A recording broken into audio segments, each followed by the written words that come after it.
Hello, everyone. Welcome to the Builder's Workshop. I got Shawn Calderon here, and then I also have the benefactor. Shawn, I screwed up your name again, didn't I? Calderon. That's what it is. All right. Guys, we got a good show today. Shawn's got a lot to present today. Ben's got an update, and then I got my Tesla coils as well. I got my main Tesla coil up and running for my next experiment. So it looked beautiful, glow in the dark. Absolutely amazing power comes to it. That thing, what'd you say it was, Shawn? Museum quality? Oh, man, I must have lost everybody. He might have cut out for a moment. Uh-oh. Shawn, are you there? Uh-oh. Don't like technical problems. Yeah, we have some technical difficulties, ladies and gentlemen. Guys, we'll get him back. Hear me now? There he is. There he is. Hello, hello. Sorry, I was talking to myself, I guess. I wasn't getting through. Don't worry, I talk to myself all the time. I keep myself busy. I think the concern is when you hear an answer when you're talking to yourself. That's when it's bad. I hear my wife's voice yelling at me for something. I do something wrong, and I know what's wrong, and I hear her voice in the back of my head. Yes, that's called being married a long time. That's awesome. Happy marriage, happy wife, happy life. That's right. Happy husband who cares. That's right. All right, Shawn. I'm going to put up your presentation. There's Shawn right there, guys. The mad coiler himself. Thanks. I appreciate that, Nathan. So I think there was a request last week for a face reveal. And so I just went out on my foyer, took a bunch of pictures in the sun so you can see that I look or resemble the town drunk. But seriously, this is me, almost 55 years old. And now you have a face with a voice. I should be using video soon. I'm just under the care of some specialists right now, but here I am, warts and all. And let me get started here. I think I have a couple. Let's see here. All right. So my slides aren't in perfect order, so I just ask. I appreciate your patience. I didn't have time to order them. I was so focused on getting my coil test lock working, my Tesla cone coil, and that was no small feat. It's been the most challenging coil that I've worked on. So here I have R2D2 taking up the fumes. One of the things I use is what's called a PWM, which you guys have heard of. And so I found these in my junk drawer. I think I got them off of Amazon, but these are going to be key. This is a toy train controller, but it works as a PWM. I got it at the thrift store for like $5. And so I'll be using these for some of the electret experiments. So I thought I'd share those. Oh boy, another picture. Sorry, let me get through those. And I think here, oh yes, so again, doing some more work on the cone coil. So now if you can see the cone coil, what happened was, this is the one that I presented to you guys last week. I put about 10,000 turns of 33 gauge wire on it, and I encased it in epoxy.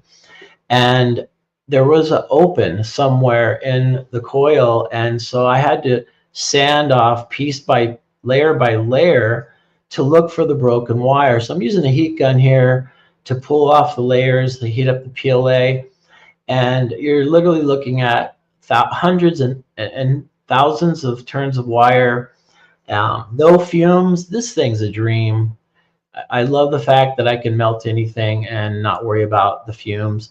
So unfortunately, this coil has died. I had to put it to rest. I put it in the box of shame because no matter how many times I grinded it down and searched for the broken wire, I couldn't find it. So sorry guys, I was looking forward to showing you some sparks from it, push some plasma through it.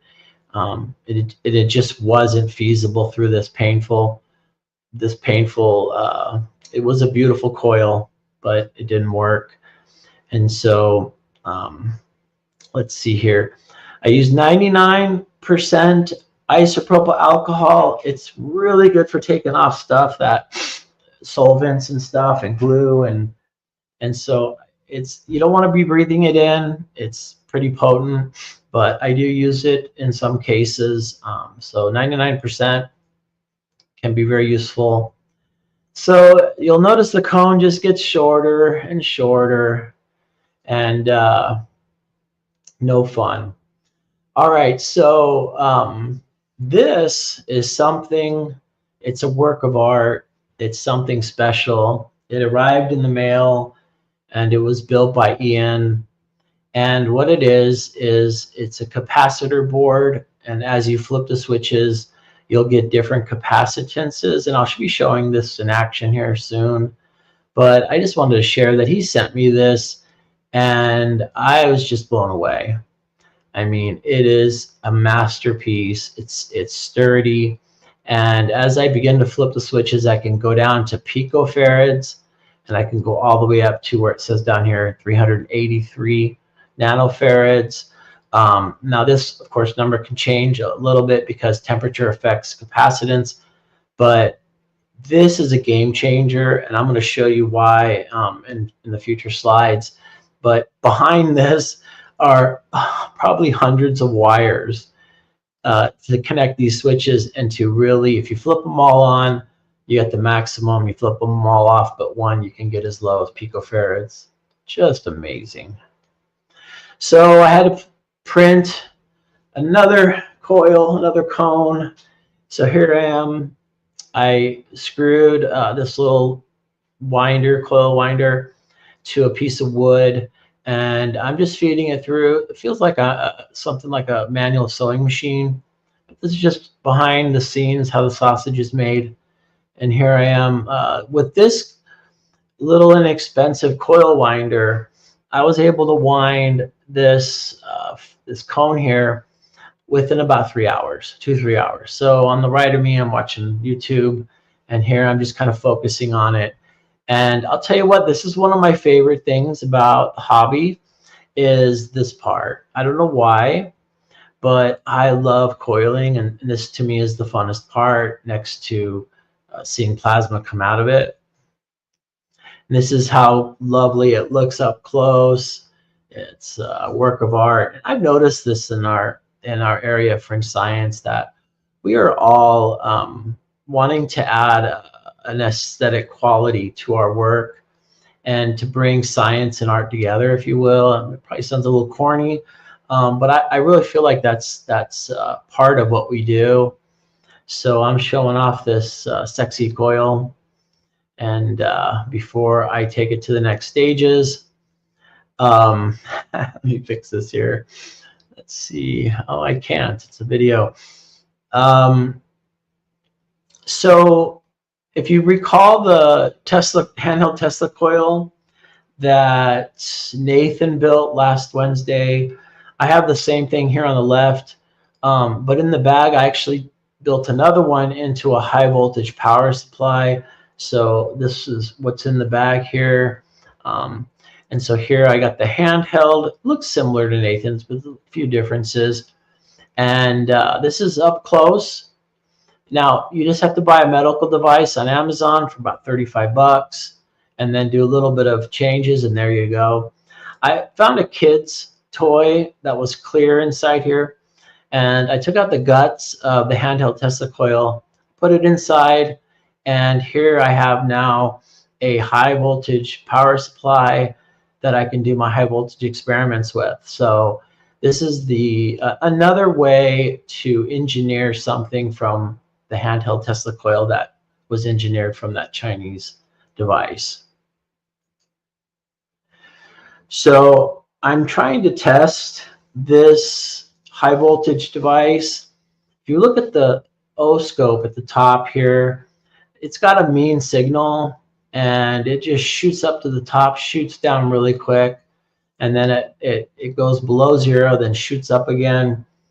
if you look here where between the two electrodes, you can see that this thing's pretty powerful. This was the Tesla coil that Nathan was touching to his face. And it's no joke. It's about 185 kilohertz. It's very sloppily made.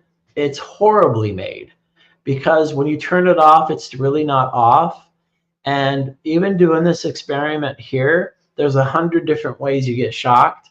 Now, it's not lethal, thankfully, but it doesn't feel good. And so no matter what you try to do with this, you're going to find it bite you or bite something you don't want it to bite. So not the best to use as a high voltage power supply, but if you need something like this, then you can, instead of paying a couple $100s for a really nice high voltage power supply, you can just buy this little medical device and convert it. And if you want to know how to turn it into a handheld Tesla coil, Nathan has that in last Wednesday's video. So again, I'm just taking some readings off of this high voltage power supply, and it's got a mixture of, so you see that right there. It's a true Tesla coil because that's that resonant frequency ring that we're all familiar with. So it has that real mean frequency that I shared earlier, and then behind that it has this resonant ring. And so just like any Tesla coil, this thing has a resonant frequency and pushes out plasma from that frequency. So this is how I print my forms. I had the idea of using this translucent form to put my epoxy in for the cone, but I had other plans. I changed plans, but we're going to put this thing in some epoxy, and then we're going to run some electricity through it. Here is this the ZVS board that I'm going to build just for this. And so you can see the components. I'm going to be using these cooling fans that look real slick. But what I usually do is I go through all my stuff from the parts list, fill it up in a little container here, and then begin soldering. And another picture of the coil. If you see the thicker wire here, I'm going to be soldering the thicker wire to the thinner wire because I've had problems with this thinner wire snapping. And then I have to saw or sand down the coil to find the wire again. So that's what I'm doing here. And if you're wondering what the filament is, this is a PETG 3D printer filament, PETG translucent. And I really like it. It's stronger than PLA. It's easy to print. And it has these really cool colors. So I'm not very good at building the forms, so I found a cone shape on Thingiverse, and I made it work here. And so here I have the wires always sticking out each end before I add the epoxy. And so I'm showing you here that I have the one side of the wire of the cone with the hot glue so the epoxy doesn't leave. And then I have the top here. And so the parts that you're seeing here is this is a vacuum cleaner part at the bottom. And my extenders here are just some laying around laminating plastic. So I just grab things that are around the shop and just use them. My trusty R2D2, I love it. On the other side of my lab, I have my vacuum chamber set up. So the epoxy puts out some fumes. So I'm going to have R2 take up the fumes as I pour epoxy. And this is the setup. Before I start pouring. Now, what I do for pouring the epoxy is first thing I'm showing you here is you have to make sure you get the sides and then the bottom. That's the most important thing in mixing epoxy. You have to get the sides, and see how I'm going across the bottom. If you don't focus on the sides and the bottom, you're going to have an epoxy that doesn't dry hard, and you're going to pull your hair out because it's literally a sticky mess. So when you're mixing the two-part epoxy, scrape the sides and scrape the bottom. I usually will stir it for 5 minutes, and as you saw, I was using a frosting knife. And so let me see here. I didn't have time to order these, but so you can see here I added the epoxy, and it looks pretty good. I vacuum chambered it about 4 or 5 times. What happens is all the bubbles come up, and then when I depressurize, all the bubbles pop, and so I just kind of do that action. And this is what it looks like. Oh, we're back to the mean high voltage power supply that I made, and I'm going to show it here. I think this was just sort of get a close-up of what's inside. One thing that's cool about this is that you can run it all day. It doesn't overheat. So in that sense, it's well made, but other than that, it's not very safe. If you don't know what you're doing, you don't want to play with that. Now, as I'm starting to work on electrets with Brent Jarvis, I wanted to try different high voltage power supplies. So I went on AliExpress, and I found all of these different little high voltage static power supplies. These seem to be really well made. I'm going to be testing them and showing them off in the next week. And over here, instead of buying a very expensive electrostatic meter, I got this, I think, for 12 bucks, 10 bucks, including shipping. And I'm going to see if I can use this to test my electrostatic power supplies without having to buy an expensive meter. That way we can make building electrets more approachable to you guys. So let's see here. I'm showing you the side view. I'm getting ready to remove. Here's the new ZBS coil, and we're going to get ready to rock and roll here pretty soon. Now, for some reason, I still haven't figured out how to remove the epoxy form, from the mold, and so I always end up destroying my 3D printed mold. And so if you'll see here, I use the heat gun. It causes the PLA to go strip back. Then I get the needle nose pliers and pull it off. One thing that's really good to know is don't be afraid to use the heat gun on the epoxy. If you've waited to probably 18 to 24 hours, if you use the hot air gun in order to cause the PLA or whatever filament you're using to peel back, don't worry about hurting the epoxy. The epoxy is almost indestructible. So you can get your screwdriver in there, you can use the heat gun and melt the PLA, and the epoxy will be just fine. So I know I was a lot nervous when I was working with epoxy, and I was afraid that I was going to scratch it or gouge it or burn it.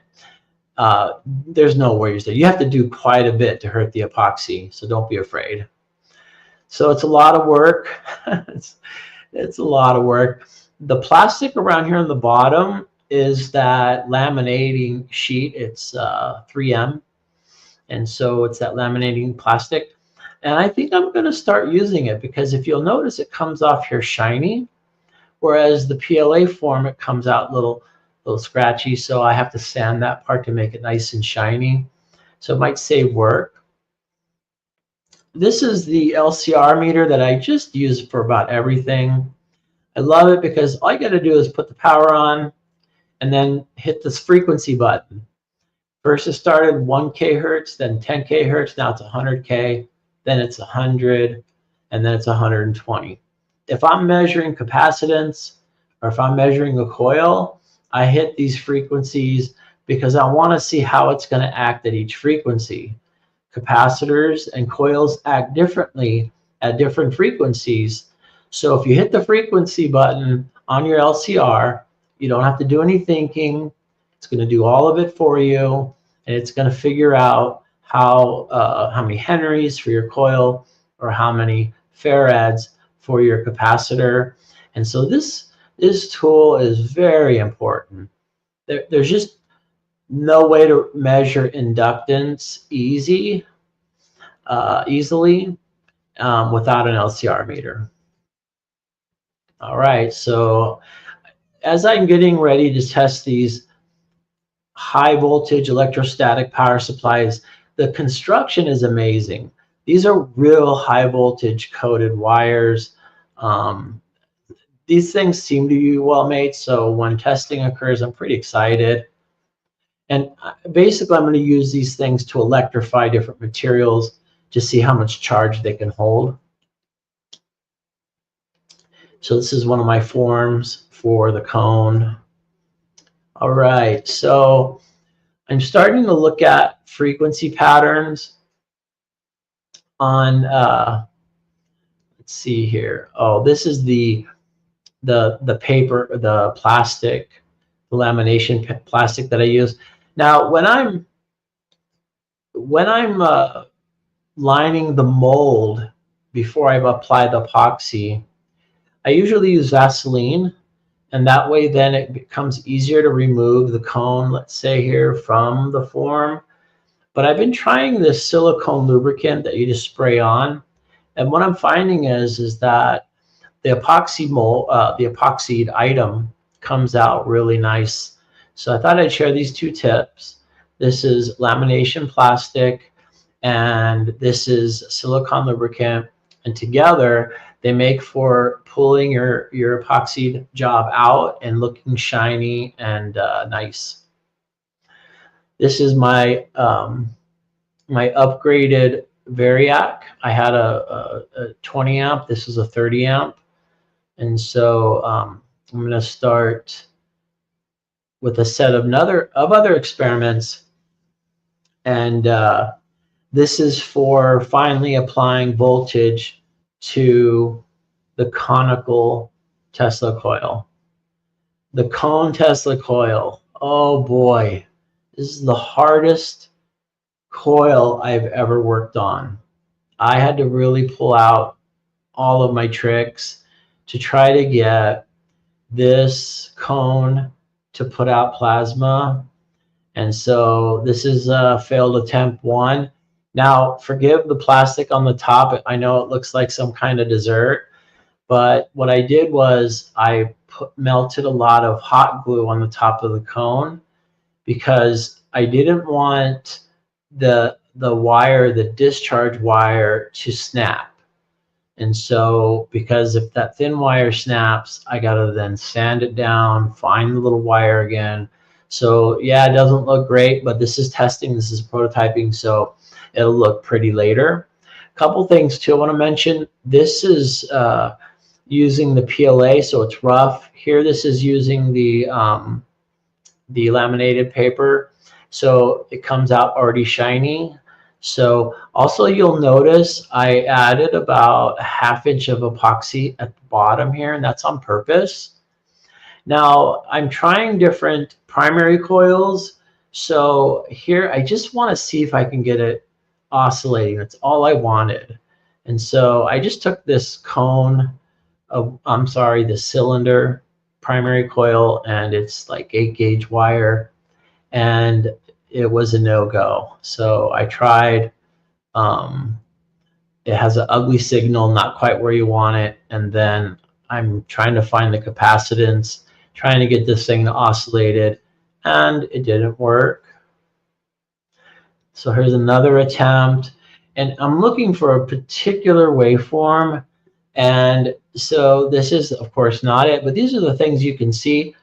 And this is not what you want. I'm going to show you what you want, but this is what typically you'll see if you're not oscillating. So this is really almost exactly what you want.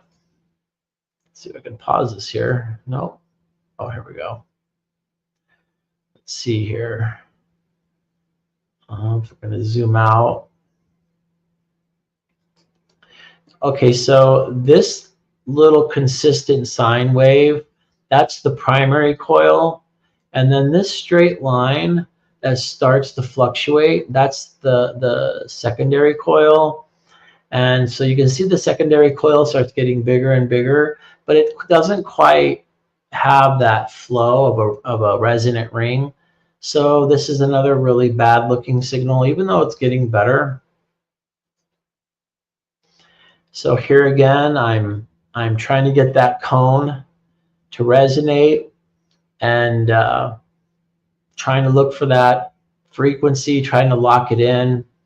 I know that the resonant frequency is 140 kilohertz, so that's really what I'm looking for. And so here, let's see here if I can pause this. So here it's getting better. You can see now it's very consistent primary frequency. And then you can see this straight line, and then it starts to ring, which is what you want because that's going to push out the plasma. But it still really doesn't have the amplitude. It really needs to go big and then go down. But you can see here it's sort of not that much of a change. Now I'm getting 125 kilohertz here in the lower left corner. I want to try to get 140 kilohertz, so that's the goal. And so we're on that journey to try to get there. I'm zooming in close. Oh, here's something else I wanted to share because this is a O-scope trick. So most of the time, or half of the time, when I hit the auto button on my O-scope, it sort of has a messy signal. And then you'll notice in your frequency, which is in the lower left-hand corner here, it just changes. It's all over the place. It's 40 kilohertz. It's 100 kilohertz. It's megahertz. This can drive you crazy because you have a lot of noise or you have a lot of different things going on. That's why this is not locking in. A way to figure out what the frequency is, if you look at the top here, there's an orange triangle right where my mouse is. If you move this other orange triangle that has the T in it, if you move that, what you're doing is you're moving up and down the line, and then that'll tell you the different frequencies, and it'll help you lock in what is the actual frequency, which here I locked it in at 125 kilohertz. So don't be afraid to come up to that adjustment button. This is your horizontal adjustment, and watch this triangle go back and forth, and then you'll see that your frequency will start to make sense. Otherwise, your frequency just bounces around, drives you crazy. At least that's my experience. So again, this is looking very pretty because you can see now it's going right to 125 kilohertz. So that's clean. It's not bouncing. And you can see that the primary coil and the ring signal on the secondary coil is getting better. And so again, you'll see me move that triangle and it'll lock in the different frequencies, which are usually just noise. Everything should really be the resonant or the frequency of the primary coil or coil 1. That's what should be happening. Right, let's see here. All right, this is where Ian's capacitor board is so helpful. It's so cool. As you can see here, I flipped the switches to get 151 nanofarads because that's the frequency I needed to get some resonance. So that's really cool. If I need a certain capacitance in between half a nanofarad all the way up to 383 nanofarads, then this thing is it, and it's just wonderful.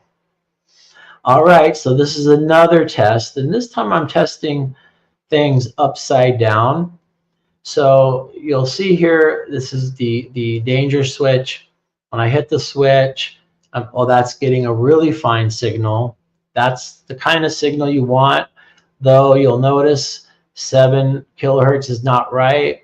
So I'm going to move that orange triangle so I can lock in. Yep, okay, this is 90 kilohertz. So again, when you get the garbage frequencies and you're expecting something, you need to move that little, these triangles, and you'll start to lock in to see what actually is going on. So this looks pretty good. This is what you want. This is where I should be seeing plasma. And a little bit out of order here, but I wanted to show you what it looked like.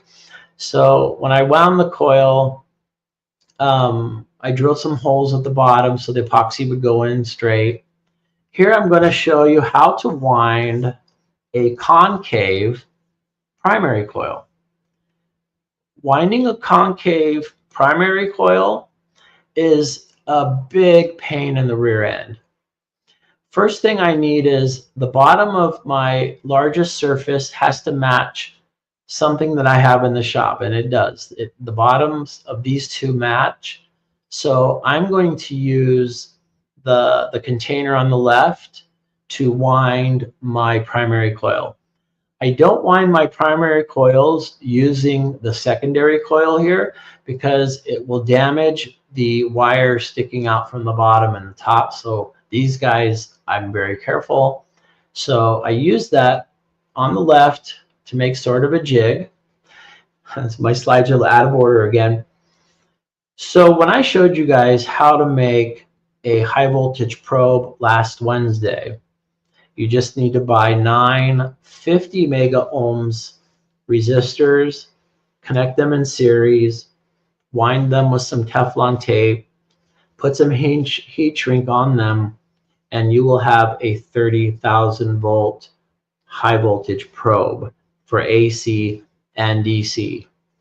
But the thing is the probe you will make will have a 500 million ohms. Meters can only measure up to 40 mega ohms.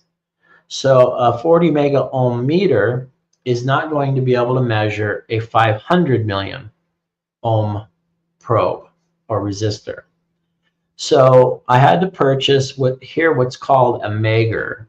A Mager is used to test the resistivity or how good an insulator is.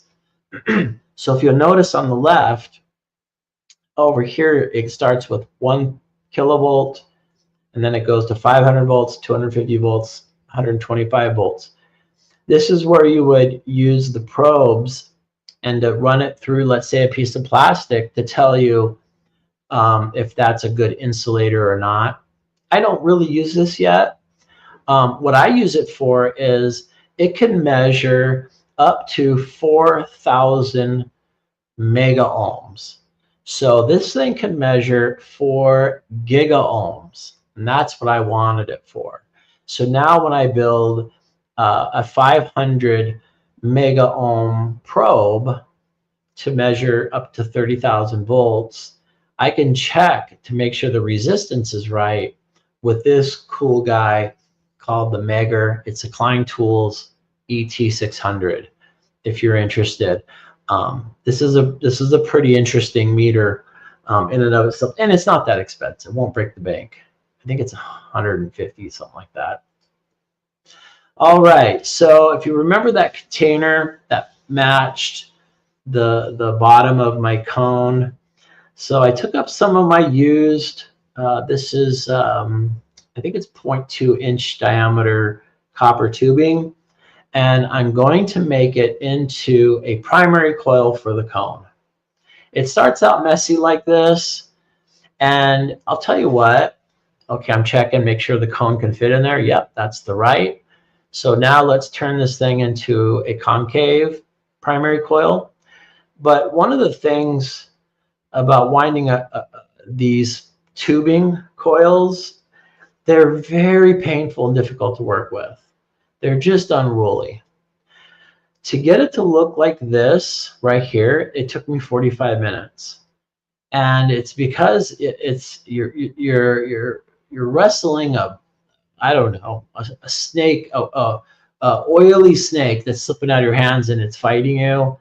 I know it's a nerdy analogy, but you need to get it to look something like this. It needs to have a pancake form like this, and the center has to fit the coil 2 or the secondary to fit in it. And you'll see the evolution here. So yes, it fits in there and it's flat. Next thing I'll do then is I'll pull out these terminals. These are very cheap terminals, connectors that you can buy on Amazon. And I use them to create my concave coil. So I start to fit them in between here, as you can see. And then I'll take zippy ties and I'll start to tie it to the piping. And as you can see, that messy, awful looking flat pancake is starting to take form and look pretty good. And now that I have 4 all in place and the cone fits in beautifully, look at that. This is how you build a concave primary coil for your Tesla coil experiments. This shape of the con coil, I've learned, is the best for getting the most plasma out of your coils and to prevent damage to all your hard work put in here into the secondary. So I don't think I've shared how to make this, so this is my way of making it. You probably can 3D print nice things, but I just used what I had in my drawers. All right, so now that I have my concave, I have Ian's cap board, I'm ready to go. The meter there on the left is showing you how much AC I'm putting in. And you'll notice as I'm flipping switches, the signal on the oscope, it either gets larger or gets smaller. So what I'm doing is, you can see there is, as I flip switches, it gets smaller or it gets bigger. And this is the beauty of Ian's cap board.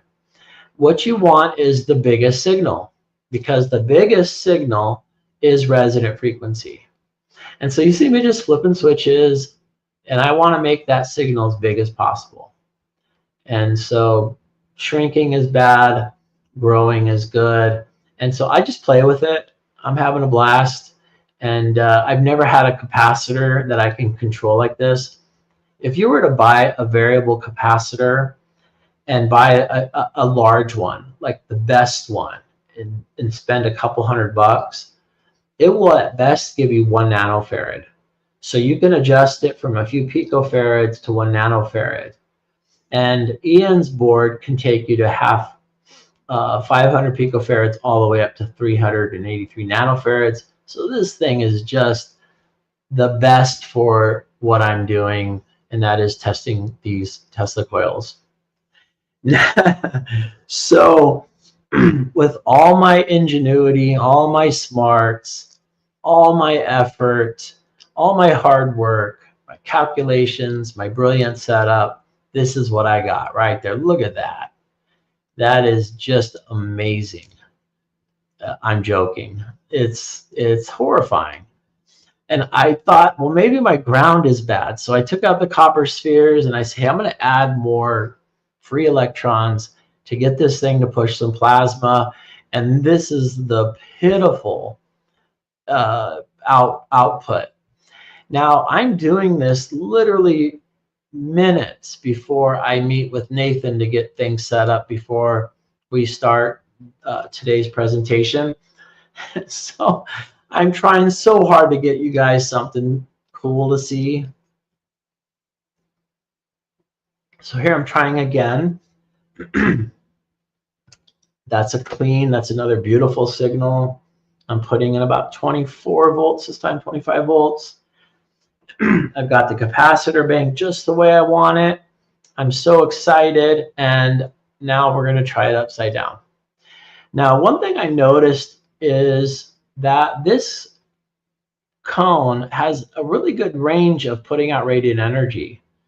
I want to say it's put out the most radiant energy of all of my Tesla coil experiments, and I've just started. So this thing's not in resonance. It's a mess, and it's still lighting up lights. So this is the bad side. this is the low performing side, and I'm getting some radiant energy. Forgive me, I'm going to turn off my phone here. All right. You can see it's the most pitiful plasma discharge, and it's because I just haven't figured this thing out. Now, as I'm testing this, the wires, the alligator clips, everything is making noises. It's almost like everything is sort of has its own frequency, and it's almost like it's singing. And I wish I could share the sound. And what the sound seems to be coming from is Ian's capacitor board. So I'm going to freeze this real quick and go back here. All right, so what we're seeing here is that the capacitor board was making this vibrational sound. And I thought, you know what? I'm just going to disconnect the capacitor board. Now, in all of my experiments, you cannot make a Tesla coil run without a capacitor. It just doesn't happen. But me and wanting to try everything, because Ian's capacitor board was singing, I wanted to silence it. So as I disconnect one of the wires to the capacitor bank, which you can see here, now there's no capacitor. Look at that discharge. I'm stunned. I'm absolutely flabbergasted. This is a Tesla coil with no capacitor. Look at this. And now I'm starting to get into my own groove. This is me. This is how I make my Tesla coils sing. I can get something out of this thing, but I don't understand it. It has no capacitor. It is the capacitorless Tesla coil. Now, I'm going to now start getting this thing to rip and roar here. But right now, I'm just so excited. Again, this is minutes before. I'm filming this minutes before this presentation, so I'm hyper, having a good time. The signal's pretty cool. It's not where I think it should be. It's 42 kilohertz. That's weird because I measured it to be 140 kilohertz. It's upside down, which that's weird. And so there's something going on here. There's some mysteries in this coil.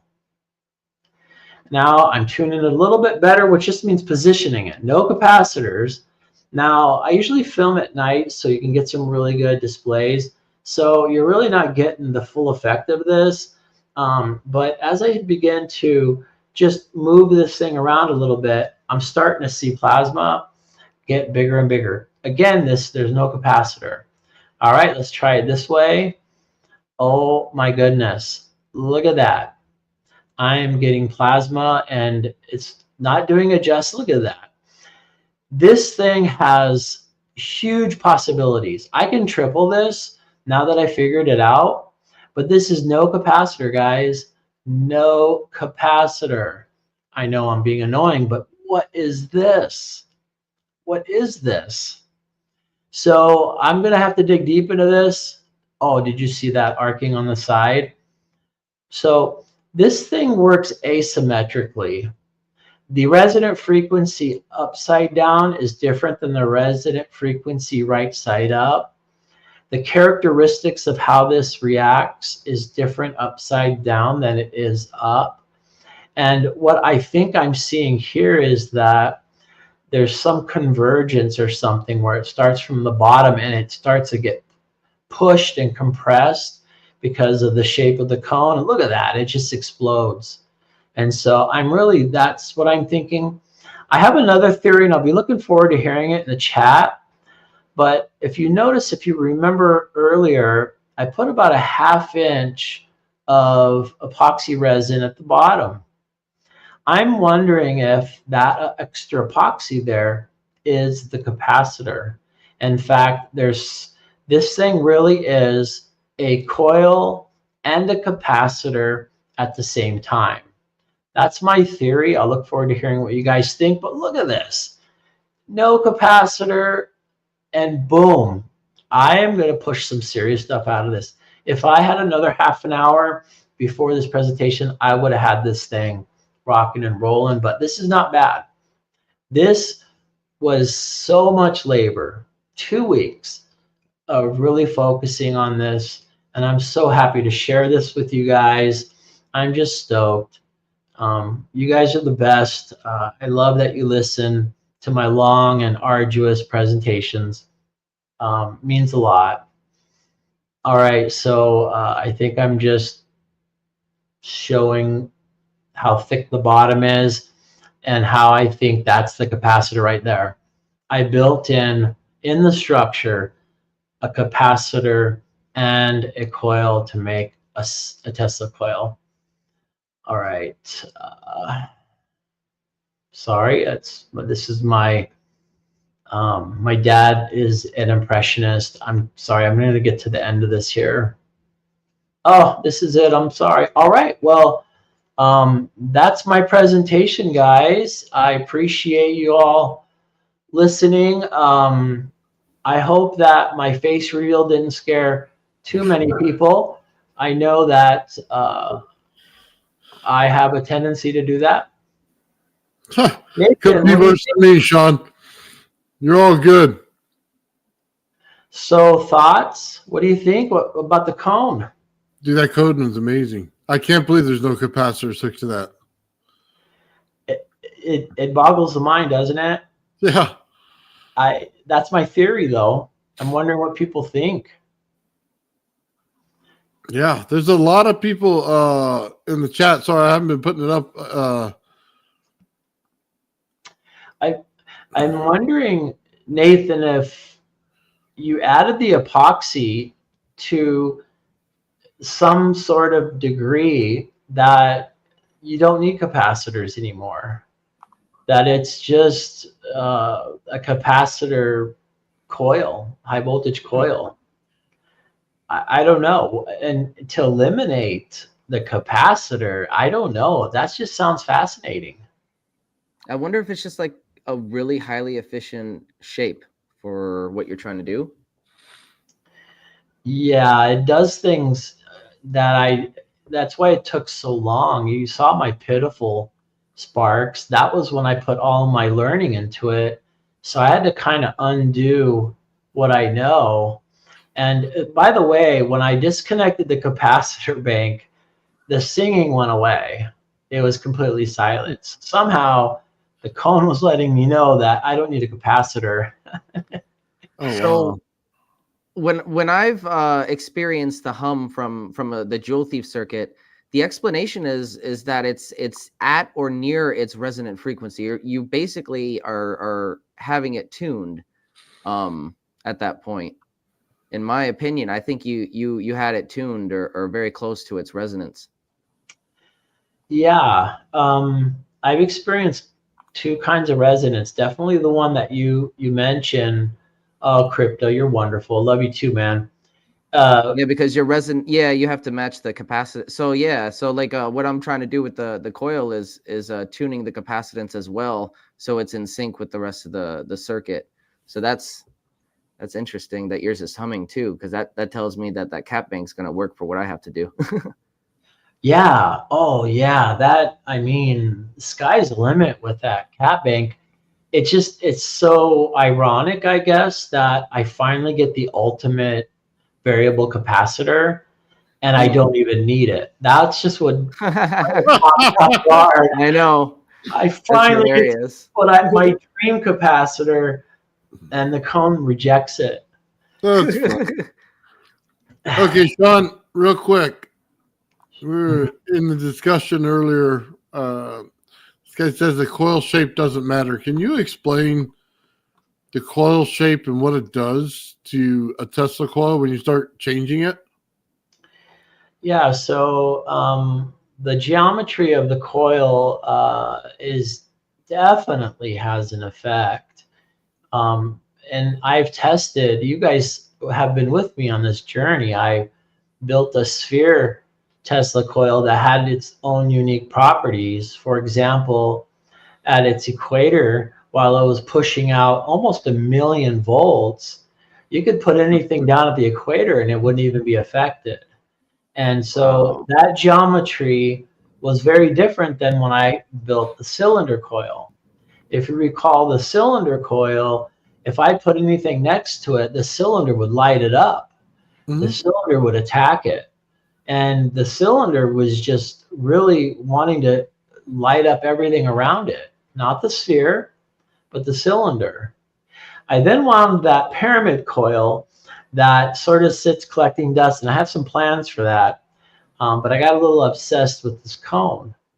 And so when I did this cone coil, I thought, okay, I'm just going to run it through. I've done the sphere, which was hard. I've done the cylinder, which is hard. This can't be too complicated.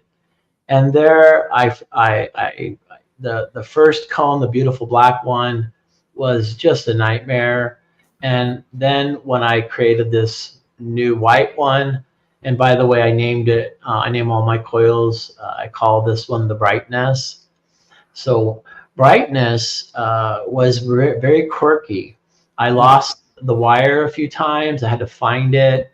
And as I tried to run it through all its tests, it was finicky. It had its own sort of attitude, and everything I was doing with it was different. And then you saw it, that it has its own capacitor. And the way the plasma, so right side up, I was getting a huge breakout, but upside down, I was getting a strong radiant energy. It was able to push out further to light up lights than if it was right side up. So these are just very initial findings. And so that's just my experience. I mean, I don't want to say you're wrong in the chat. I just want to share that that's what I've experienced. Cool. Yeah, people like all the different coil shapes you come out with. That's awesome. Appreciate it.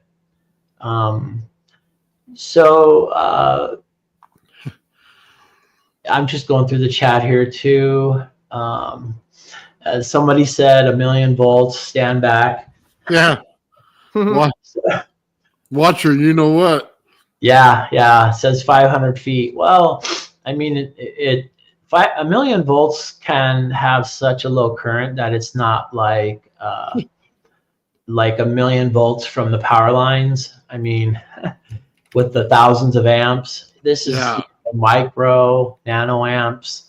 So another thing too is I was shocked a lot, electrocuted a lot by this cone, and it didn't hurt, didn't sting. It definitely bit me more than my other shapes, but I was surprised that, oh, it's so tame. So hang on 1 second, Shawn. I gotta give a big shout out. Gerald, what's up, buddy? What's up, Gerald? The inimitable Gerald. We miss you, man. Yeah. Thank you guys for the love in the chat. A lot of love in the chat. A lot of love. Yeah, I appreciate it. Checking out some questions here. Yeah, everybody loves your work, Shawn. Thank you guys. And you guys will sit with me for an hour and no complaints. I'm just so blessed with you guys. It's so cool. We got some here. Taryn Visitor, I've sat under your presentations. Awesome. Let's see here. Wow. We got a lot of visitors too. Yeah. Very fancy coil, Shawn. Yeah, it's I like to put the art into it. If you look at a little bit later, Nathan's coil. Wow, it's just beautiful. And it's interesting because I think we all like to add beauty to our work. I mean, you look at the Rodin coil; it's a work of art, and yeah, it doesn't just sit there and look pretty. Oh yeah, I have future plans of putting some kind of LED strip and wind that with the pattern just to get it an aesthetic boost. There you go. Yeah, exactly. Yeah. So, Hello Goodbye says, all right, let's have a scrappers episode. We'll take the scrap from our work area, and we'll make something out of it. Oh, they got They got money on you, Shawn. Right there. I appreciate Junkyard Wars. that's so kind. Let me just tell you, don't count me out. I can find residents in anything. Yeah, I was gonna say Nathan's the resident frequency whisperer, so I mean it would be tough. It's being dyslexic. It's really helpful to look around and not see things as they are, but more geometric shapes that you can try to incorporate. And so I think I have a little edge with that, even though it's considered negative. And it does have its negatives. But I don't know. I'd be afraid to go against Nathan, to be honest. When he can make 40 watt, 4-foot fluorescent lights in a man-made pool in the middle of the night in his underwear, I can't really top that. That'd be tough to beat. Under a full moon. Under a full moon. Oh, I was breaking the full moon right there, man. Plumber butt and a full moon. All right. So I have a question here in the chat. Have you noted the new printing filament with conductive properties? And is there also a cheaper solution with a printer that has an output for wire and one for the filament that seals the wire? I know that there are conductive filaments. For my purposes, I need the opposite. I need filaments that are really good insulators so they can contain the high voltage. Otherwise, the high voltage will escape and damage everything. I'm not sure what it means by a cheaper solution. I picked the translucent, and it is pricey, but more for its looks. You could definitely use a cheap PLA, buy it discount on Amazon, and do everything that I'm doing. It's just that you won't have the clear and the beauty, but definitely it would be functional. So it'd be approachable. Nice. So does pulsing the coil? Say again? I think he was just talking about the windings on the coil themselves instead of all that copper, to just try to use the elements in the 3D print itself. So that would be an interesting project, that's for sure. Yeah, it would be. The trick would be putting 10,000 turns of filament as conductive filament as wire and not have it as big as a Volkswagen. So well, it would have to be one big blob, or you know what I mean? Just the shape of the coil itself would predict the coil winding. So right. Instead of having the parts in between as a spacer, that would actually be your winding in there. It would be interesting. It is. It is a very interesting idea. Yeah. Real quick, Joe says he'll be coming back soon, and he says he's going to have a real epic year. And from the tests he's doing right now that I've seen, he's definitely going to have one epic year. Nice. Yeah, we miss Gerald. Very awesome. All right.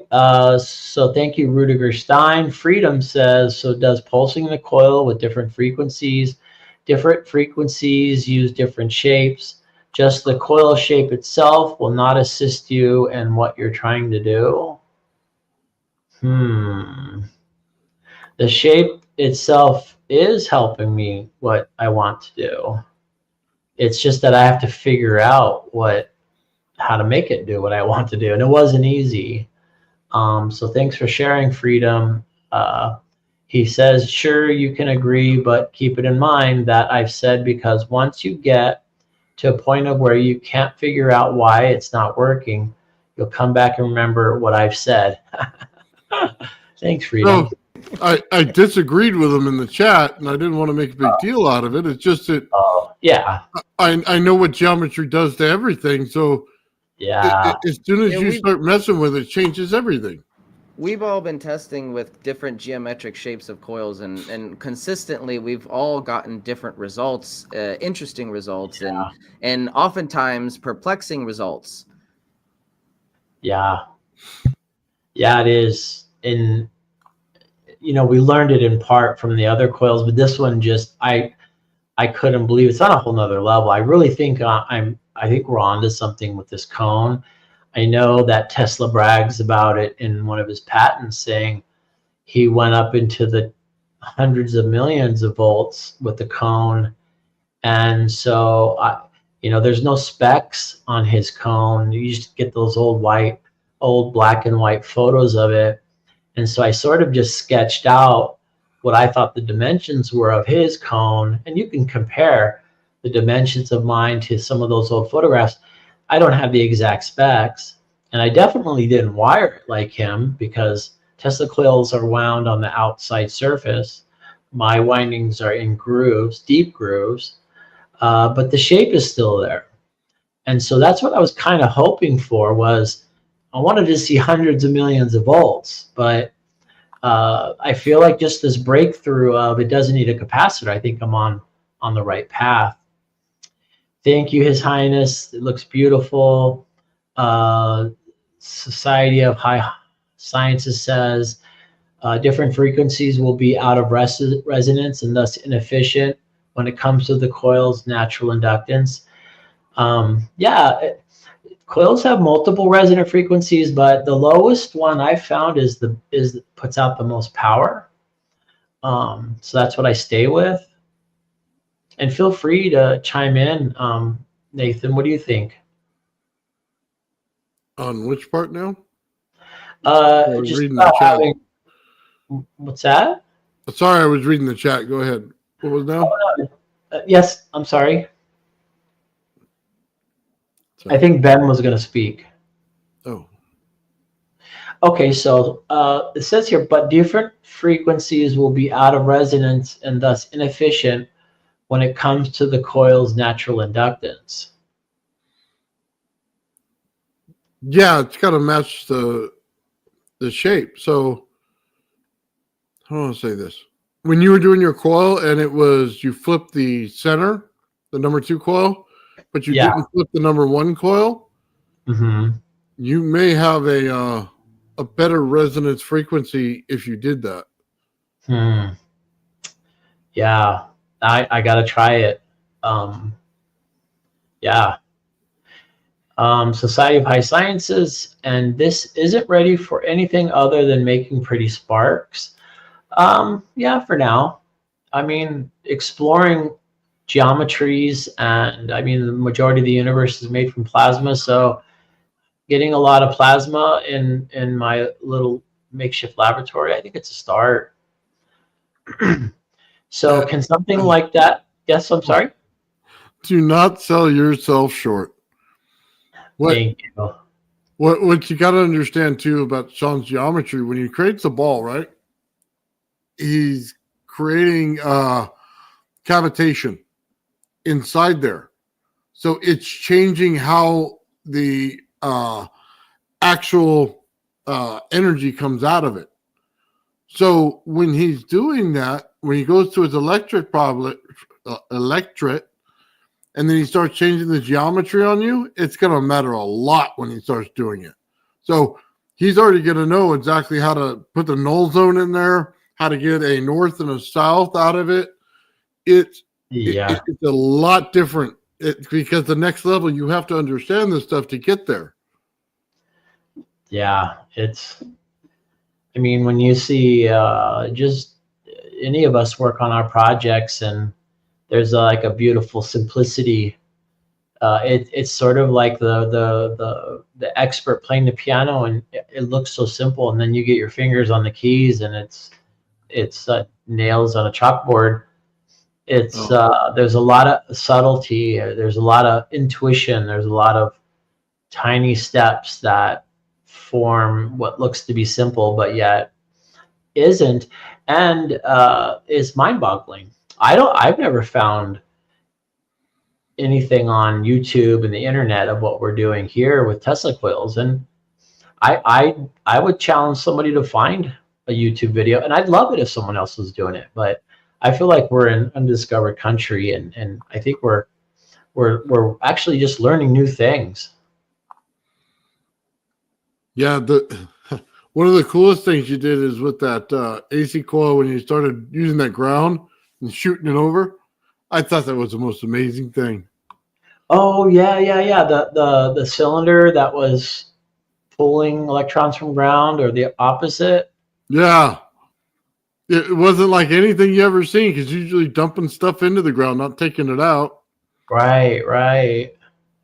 And those copper spheres being ground, I'm gonna keep playing with that. You don't need to connect it to earth ground in the end. All right. Not a difference, huh? Yeah. Thank you, Mike does. Thank you, guys. Let's see. David Williams says, do we really need to gotta pick up one frequency? Not sure what that means. Yeah, it's a 1-to-1 frequency thing, right? So I ran into this just today. So I built my coils to be at 340 kilohertz. What I didn't remember was when you put your number 1 and number 2 coils together, even though they're both at that, it's going to drop the frequency. So it dropped me 100 kilohertz out of resonance for my other coils. Yeah. So, and that was the perfect resonating frequency. So now I have to add 100 kilohertz to each coil, which means I need to add more winding. So I was just going to take some thick 1/4 inch hollow tube, and like I was telling Shawn earlier, I'm going to wrap it in 2 wraps and see if I can't equal that same resonance, because what I'm pulling off in that is going to be amazing when I'm done. Yeah, I mean, it sounds awesome, and I really think you're breaking new ground with the wireless or radiant energy, or the one wire energy. You're really just kind of expanding the boundaries, and I can't wait to see not just Ben's update here soon, but yours as well, Nathan. If you don't mind, I'll take a couple more questions in the chat. Go for it. So Ian asks, thank you. He says it's cool. Does that mean the coil's capacitance naturally matches its resonance? He said, sorry, my cat board threw a curveball. So, it's funny because it exactly did that. It's definitely going to be a dream for all of my other coils, but the cone just said no. So if you saw me earlier when I was using my LCR meter and how I measured inductance at the different frequencies, at 1 kHz, I had 1.2 henries. At 10 kHz, I had 1.3 henries. At 100 kHz, I had greater than 2,000 henries. Now, it's important to note that try to buy an inductor that is 1 henry. Just try to Google it and buy one. Henries are absolutely crazy. I mean, usually it's micro henries. And if you're especially King Henrys. Yeah, exactly. I'm kidding. No, it's good. So this cone has just a ton of magnetic or electromagnetic energy capacity.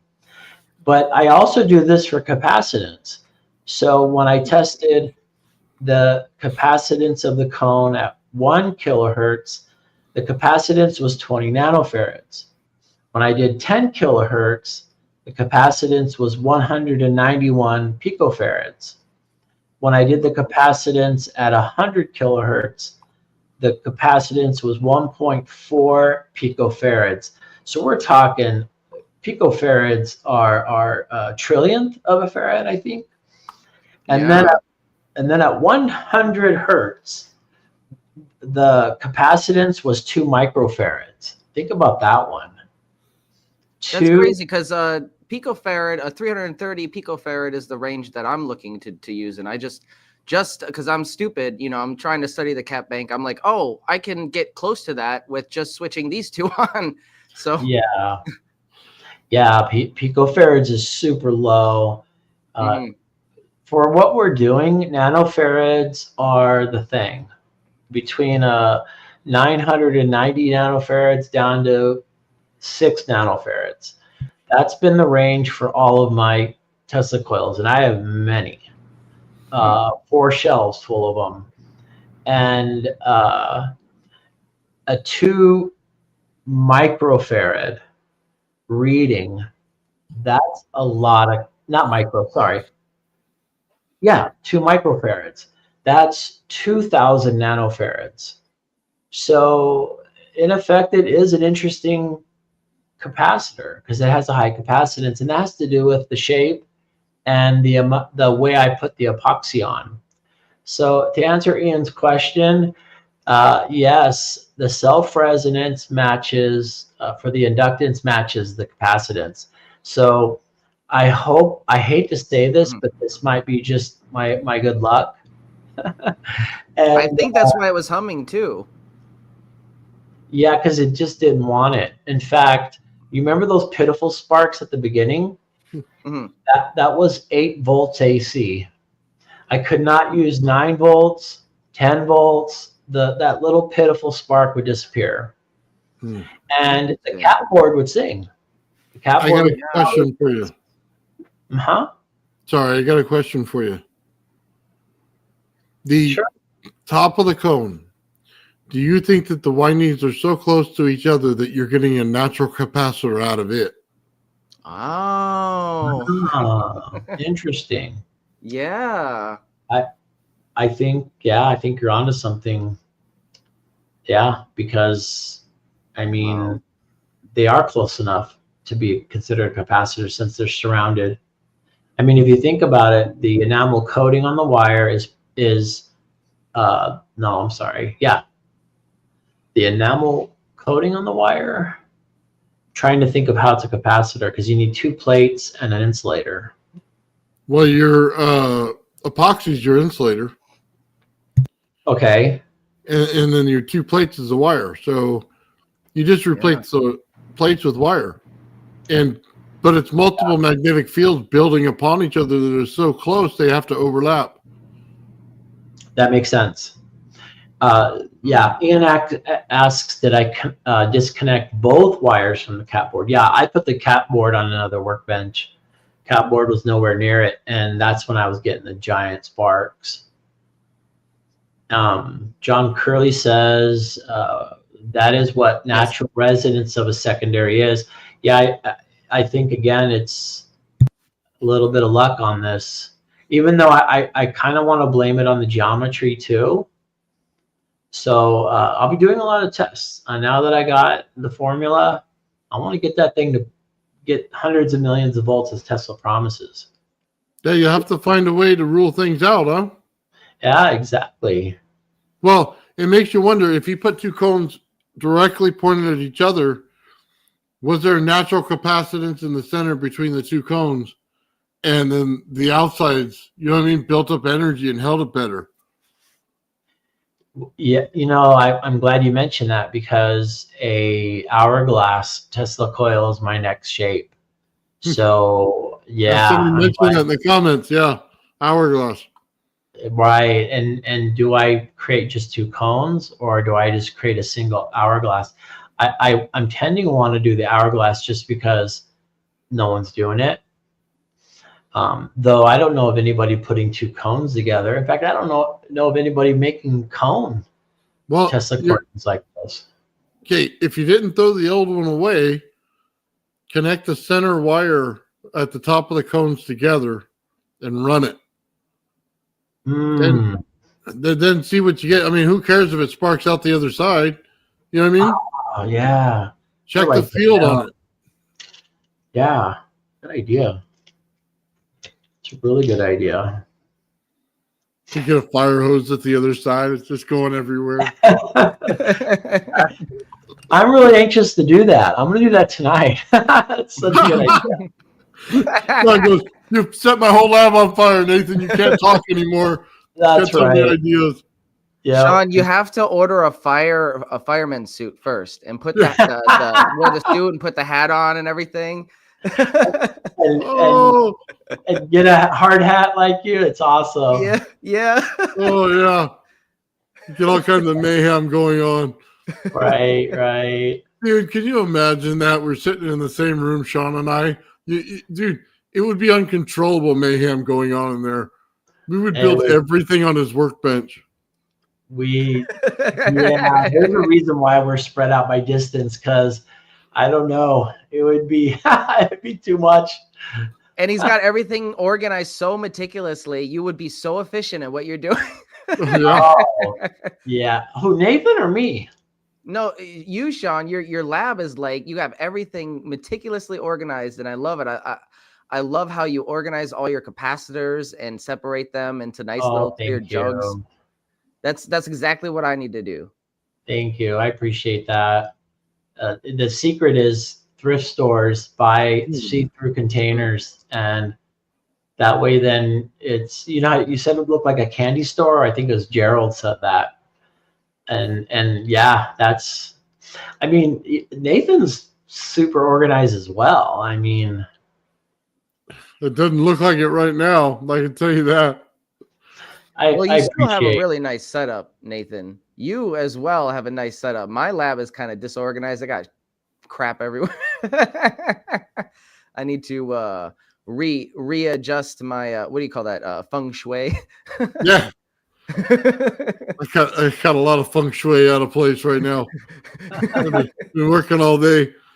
But I always loved your Batman poster in the background, and the R2-D2 is very classy.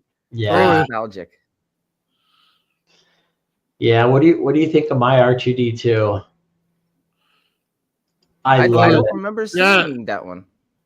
The one that sucks everything up, yeah. It's man, you know how you can work with fumes all day, and then that machine. What's that? The machine you're talking about, that machine with the hose. Yeah, the fume. It's called a fume extractor or something like that. I call it R2-D2. Like Spaceballs, he's gonna turn it from suck to blow. Oh my goodness. I guess it'll be useful after you eat some Taco Bell. Oh my goodness. We always end up into the junior high bathroom again. That's right. All right, Shawn, let me pull you out of it. Pine cone shape. All right. So, you ever thought of doing like a pine cone shape? Yeah, that's interesting. It kind of looks like a grenade when you're done, wouldn't it? It'd be like, you know, you may not want to be around that one. Don't paint it green. Yeah, don't paint it green. That's funny. No army green on that one. So I'll get arrested. Eighth Sinner asks, this is the guy who's working with the sand too, right? Yeah, I'm charging glass powder, mica powder, sand. I'm charging it to try to create super high strength electric fields. So yeah, good catch. Eighth Sinner is always very detailed in what he sees and sees things that I don't see. We have the most awesome chat and some of the most amazing comments and have some of the most amazing suggestions. Yeah, exactly. Ian asks, could the cone, when run as an implosive vortex system, tap directly into 0-point energy? Yeah, that's a really good question. You put the sparks next to each other or against each other? An implosive vortex for 0-point energy. I'm going to write that down, I think. I'm going to finish that cloud chamber so I can really see if it is an implosion vortex. I'm really excited to see that. That's going to be really cool. I agree. Sounds awesome. Right. Frequency, rate, and potential are infinite. Just ponder that. This basically means everything is possible and more. Yeah, genetic jabber really makes a good point, because if you do the math for resonant frequency using perfect components, perfect coil, perfect capacitor, then the current at resonant frequency goes infinite. Think about that. And the only reason why we don't get infinite current in real life is because there's imperfections in the capacitor and the coil. And so those imperfections cause resistance, and those resistances then bring the infinity down to the enormous currents that you're seeing, and energizing the secondary coil, and then the secondary coil has to discharge its electrons some way, and it throws it out the top. That makes sense? Yes.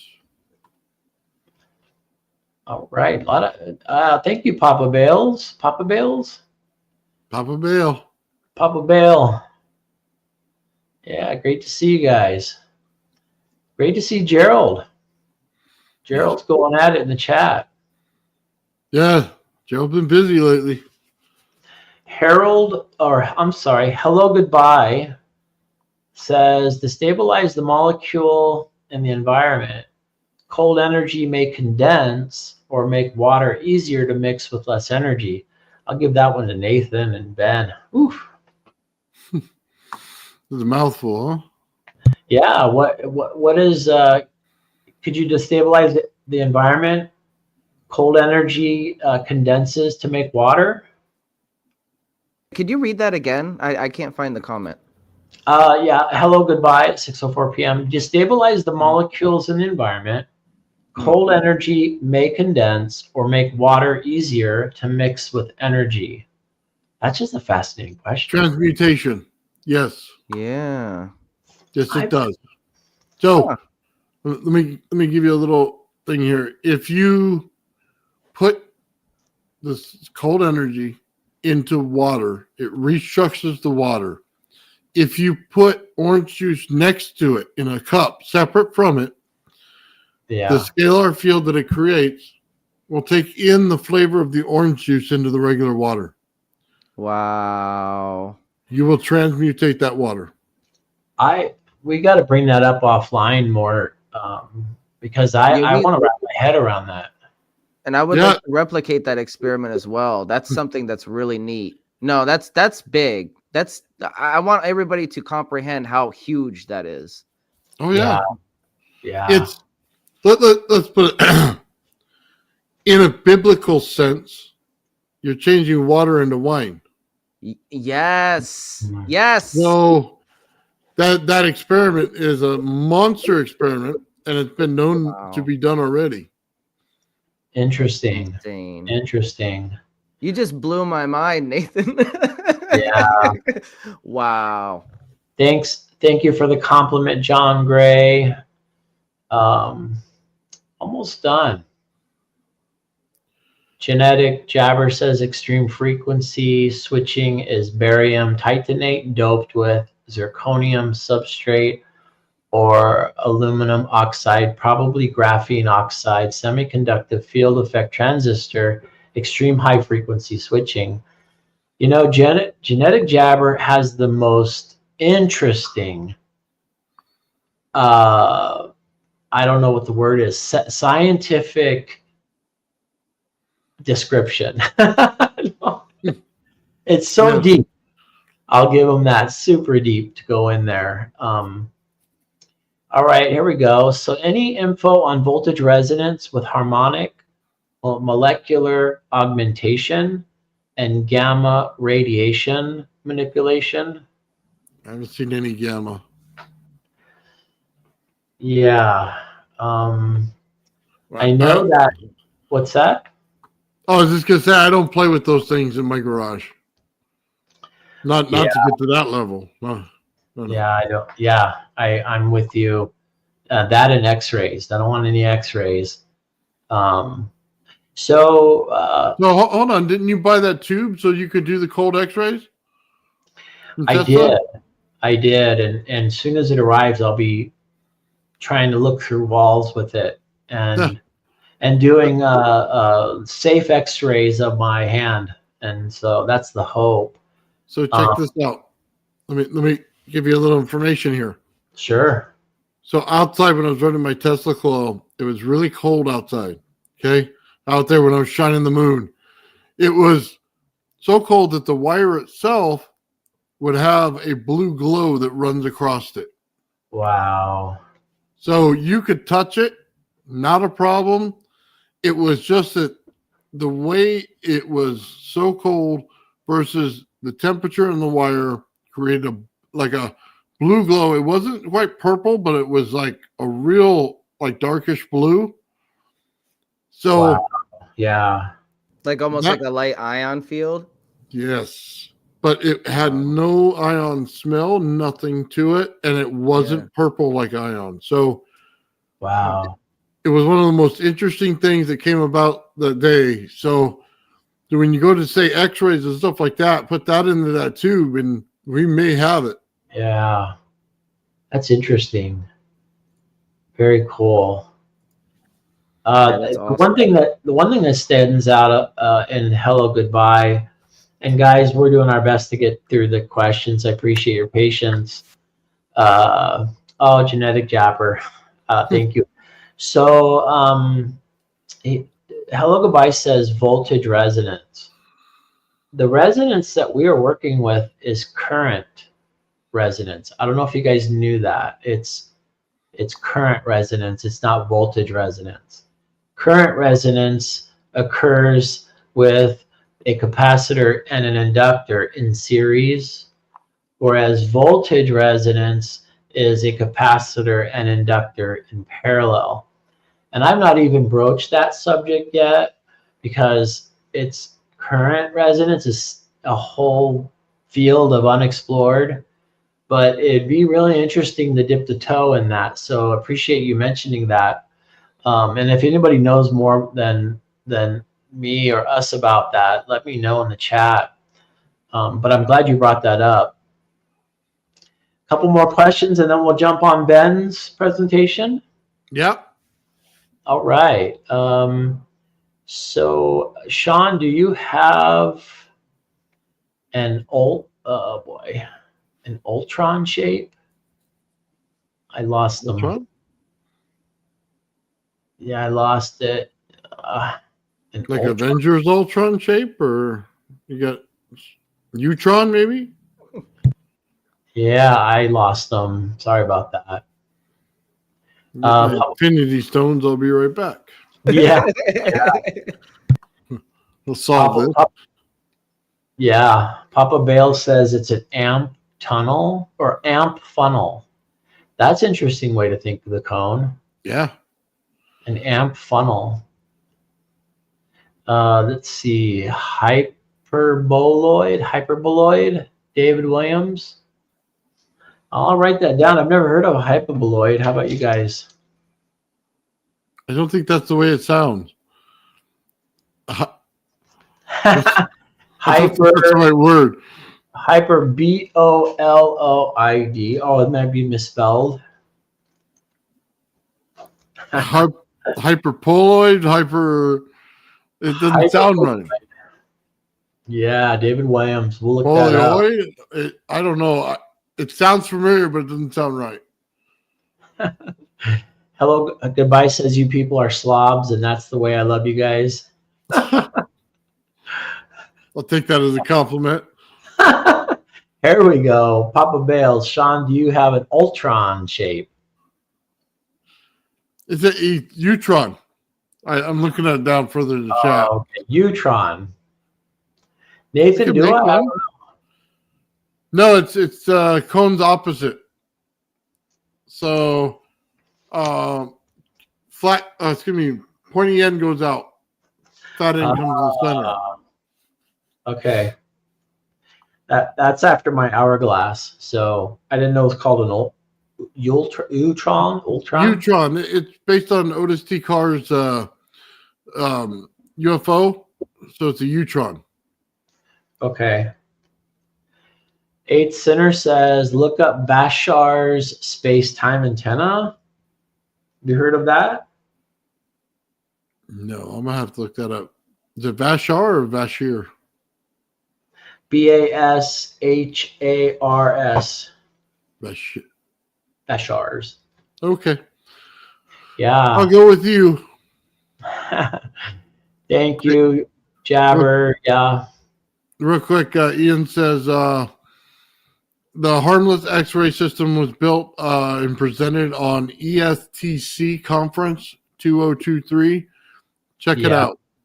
Yeah, I think I got the link from you, Ian, and I ordered from that conference the guy who built the tube for that. And the guy just recently emailed saying there's a backlog. But yeah, I ordered it about a month ago, and he makes these, I don't know, cold X-ray tubes. It's just fascinating. So thank you for mentioning that, Ian. Definitely worth watching. Ian says hyperboloid. Hyperboloid. Yeah, that's the way I spelled it. Okay. Hyperboloid. Yeah, I'll have to look it up. Yeah, me too. Stein says directly put the coils into a big long snail house. I'm not sure what that is. I don't want to guess. We'll get in trouble. I know, huh? It sounds a bit like Bendel's explanation of how the thunderstorm generator turns into carbon to oxygen. His Highness says there's a Nobel Prize in there somewhere. Yeah, if you get water into wine, you get a Nobel Prize. That's for sure. I think some of the electret work we're on too, if we can achieve what that, or some of the implosion vortex propulsion that Ian and I are looking into. I mean, these are all probably Nobel worthy if they can work. I mean, the Graviflyer, you get that thing flying. Psh, I know you're close too. Psh, that's Nobel all the way. Yeah. 8th Sinner mentions a sand flashlight, bionized sand inside a tapered dolomite tube. Interesting. I'll have to copy these comments because they're fascinating. All right. What's going on, Lulu? Hey, Lulu. Ah, she's fashionably late. All right. Well, I think it's a hyperbolic shape. Straight Dope says, Joe. That's right. Hyperbolic. I knew he'd know that too. He knows. He knows all that stuff. He's very good with geometry and geology, and he's the man. All right, Shawn, let's get on to some Ben updates. Ben, what do you got going on? Awesome.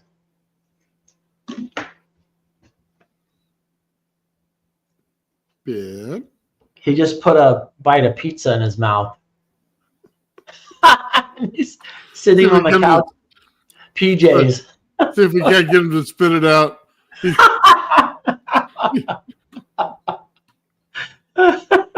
Got on his UFO boxers over there hanging out. His hard hat on. His hard hat's on. My headphones died. Trying to get you to spit out your pizza, Ben. No, my headphones died. Oh. So I didn't hear anything that you guys were saying. Oh, I don't think you wanted to hear it. Oh, just for guys that are late in the chat, the picture I'm showing is not the town drunk. It's a selfie that I took in the foyer, so you guys get your face reveal.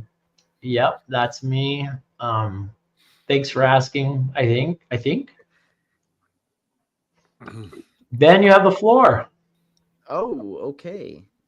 So I have a small presentation, but some interesting things are happening with the Jewel Thief, Lightning Thief device, and I'd like to share it with you guys because I have some theories, but I want to hear what you guys have to say. So let me bring this up.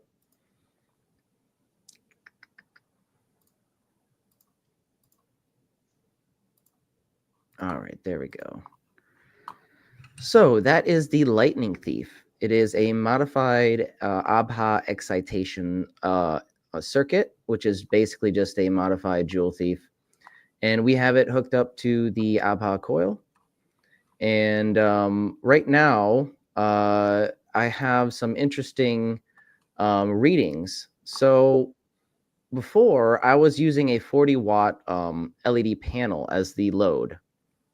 And now I've been able to accumulate some different sizes of bulbs. So I have a 0.6 watt that I've been testing along with the 40 watt to kind of try to tune the load a little bit more. And something interesting happens when I hook up the 0.6 watt LED load alone. And that is that the light bulb itself starts to hum. And I've never had this happen before. The 40-watt panel doesn't hum. When I hook it up, if anything, the Joule Thief circuit will hum. But I've never heard the actual component that's lighting, the being lit actually hum. So that's interesting. That's new. And I had some readings while hooking up both the 40-watt panel and the 0.6 watt load. And that specifically is when I was reading the current with my amp clamp on the battery output, I got significantly higher current. And then the output of the coil was higher as well, and indicated it was slightly higher than the battery output. But that's not unusual. It always measures that way. If the battery is outputting about 60 milliamps, you'll get about 64 to 68 on the coil output. So that's not really unusual. It's just you can notice that by adjusting the load, it tunes it. So regarding the negative voltage spikes that I'm getting when I'm hooking up my oscilloscope to the positive terminal, so I just have one probe and the other one floating, hooked up to the positive terminal of the battery when this thing's running. And I get these negative voltage spikes. And I'll show you guys that after the presentation, after I'm done talking, because I want you guys to understand before I go out there and show you on the camera, the mobile camera. So if you're observing negative voltage spikes at the positive terminal of your battery in a Joule Thief circuit, it may indicate that the circuit is effectively utilizing back EMF or back electromotive force for recovering energy, not just amplification.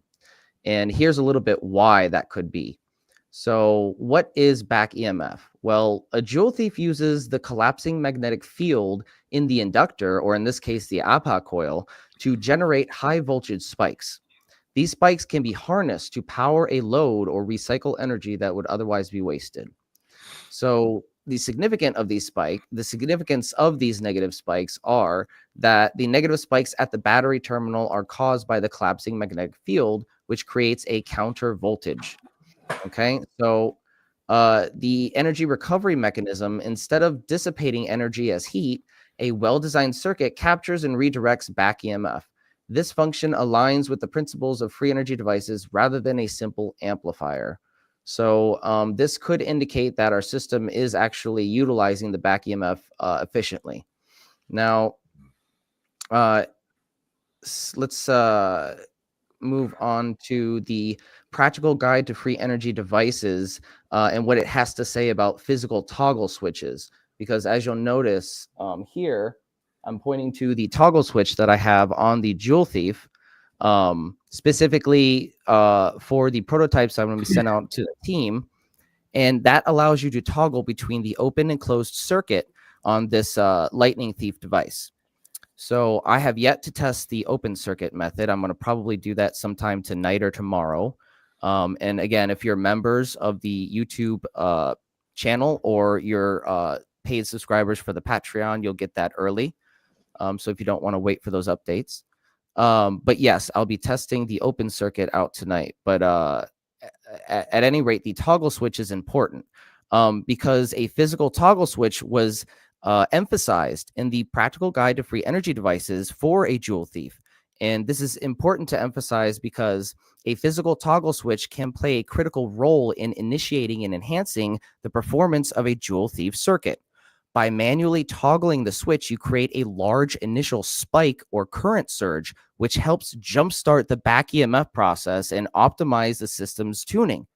So here's kind of a structured explanation based on my observations. So why a toggle switch enhances back EMF? So the initial back EMF surge, when the circuit is first switched on, the abrupt change in current flow generates a strong back EMF spike. This spike can be essential for kickstarting the system systems that rely on energy recovery, particularly if the circuit has been sitting idle or the battery has been disconnected. Now, this is important to remember because we're going to come back to this specific idea in a minute based on my recent observations of the system. So, observations and practical use. The measurement spikes in current are observed when toggling a switch, as seen during the experiments like the Christmas special, where I attached a small RGB Christmas tree to the lightning thief. Remember, I attached it and I measured the current while I was toggling on and off, and I noticed a huge spike of current. So that's important to note. That wasn't something that was just dismissible, right? That was important to note, that spike. System reinitializing. So after sitting idle, this is interesting. So after sitting idle, when I attach the primary load, so remember, I have now on this system, what I'm going to show you is the 0.6 watt LED load, just a small light bulb. And then I also attach a secondary load to the same power rail, and that's a 40 watt LED panel that I've been using for a while. So what's interesting is after sitting idle, the secondary load, the 40 watt, doesn't power up until I actually toggle the switch on and off, right? So that's interesting. I'll toggle it on. It'll be off. I'll toggle it on. And the secondary load doesn't turn on at first. Then I'll turn it off and turn it back on, and it turns on. And not, it doesn't just turn on, though. It starts pulsing. It starts pulsing real slow. And then it gets faster and faster and faster and then stabilizes. It's really weird. So, and there's something else that happens is when you attach the 0.6 watt LED, as I noted before, it hums. But when you attach the secondary load and it's pulsing, as it's getting brighter during that pulse, the noise is getting louder in volume, the hum.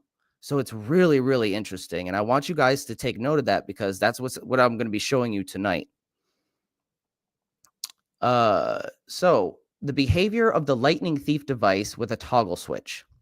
With the battery disconnected and the circuit idle, the secondary load might not power up immediately when the circuit is first connected, right? So the solution for this is the toggle switch. By toggling the switch on and off, it jumpstarts the circuit, enabling the secondary load to pulse and stabilize. And this is just what I've observed. So I'm trying to put, like a theory to my observations here. So I could be wrong, but I wanted to know what you guys had to say about this. And while I get set up and show you this interesting effect.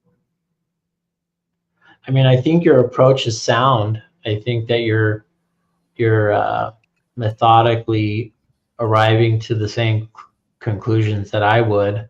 So I think you're on track. You getting a quarter wave out of it, Ben? You said what, Nathan? A quarter wave? Quarter wave, what's that? So take your sine wave, cut off the bottom half. So I'll show you the oscilloscope. I'm not really sure. I'll show you the oscilloscope tonight in a few seconds when I hook up my camera. But yeah, I'm not really sure. I'm getting the negative spikes, though, on the positive terminal, which is interesting. But the thing is, I really don't know what is going on with the system. I can only theorize. I can only create a theory and try to understand. But at this point, I have honestly no idea if that's correct. I can only assume that by tuning the load here and hearing that noise coming from the light bulb, we've now shifted the resonance to the full system, and the load is resonating with the system more. You can hear it. I don't know. That's just my theory. But I'm assuming that this cap bank is going to be able to do the same thing, only easier, flipping a switch instead of screwing on another light bulb of a different size, a different power requirement or whatever. So, but it's really, really weird. I'm going to set the camera up in a minute to show you guys, though, because I really wanted to see what you guys have to say about it, because it starts pulsing and then it stabilizes. It's really cool. Ben, do you have an oscilloscope? Yes, I do.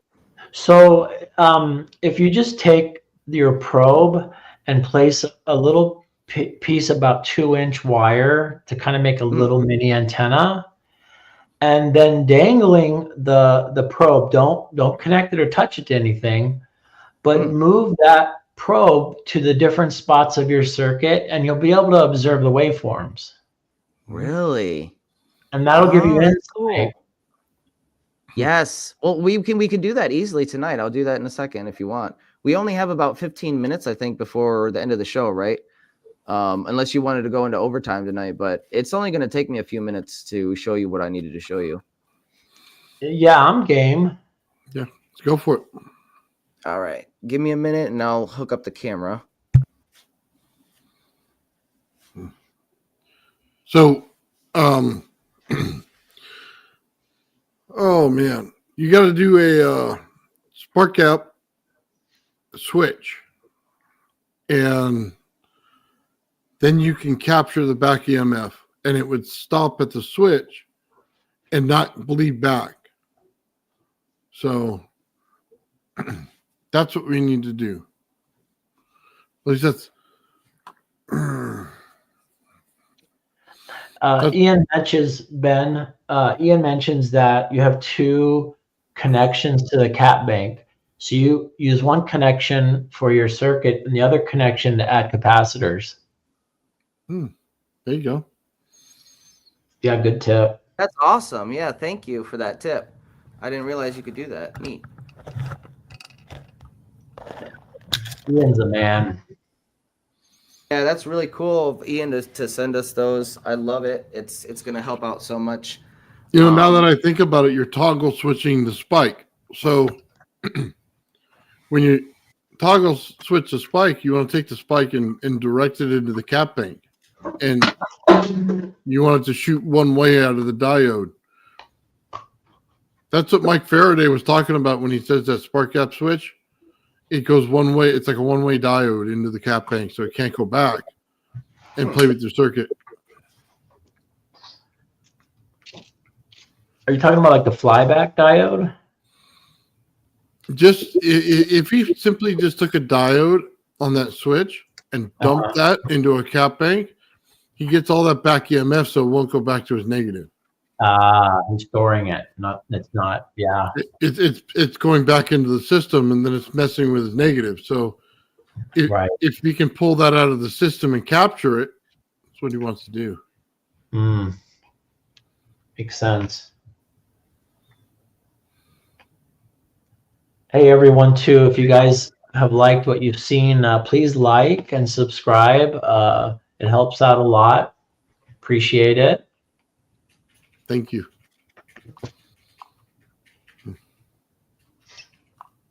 And also that includes your sister channels, Nathan. Sorry, Ben, I didn't call you a sister. Your brother channels, Beneficence, and Gerald's channel. I forget. He's got a long one, his title. Crypto. Just all the guys here have great channels. I'd recommend them. Yes, Beneficence TV, Old Man Builds, WP Enlightened for Truth, I think is Gerald's. I can never remember that. Crypto. Yeah, What's the full crypto name? Crypto Alchemist. Oh, Crypto Alchemist. Yeah, sorry, I'm trying to get this camera situated so you can see both of Alchemist. the Yes. lights. I think that could be good.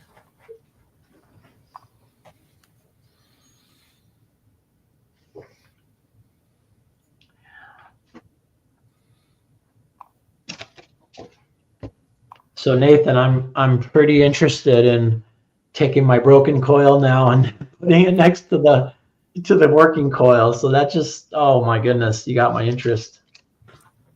Oh man, I hope it blows your mind and works out well.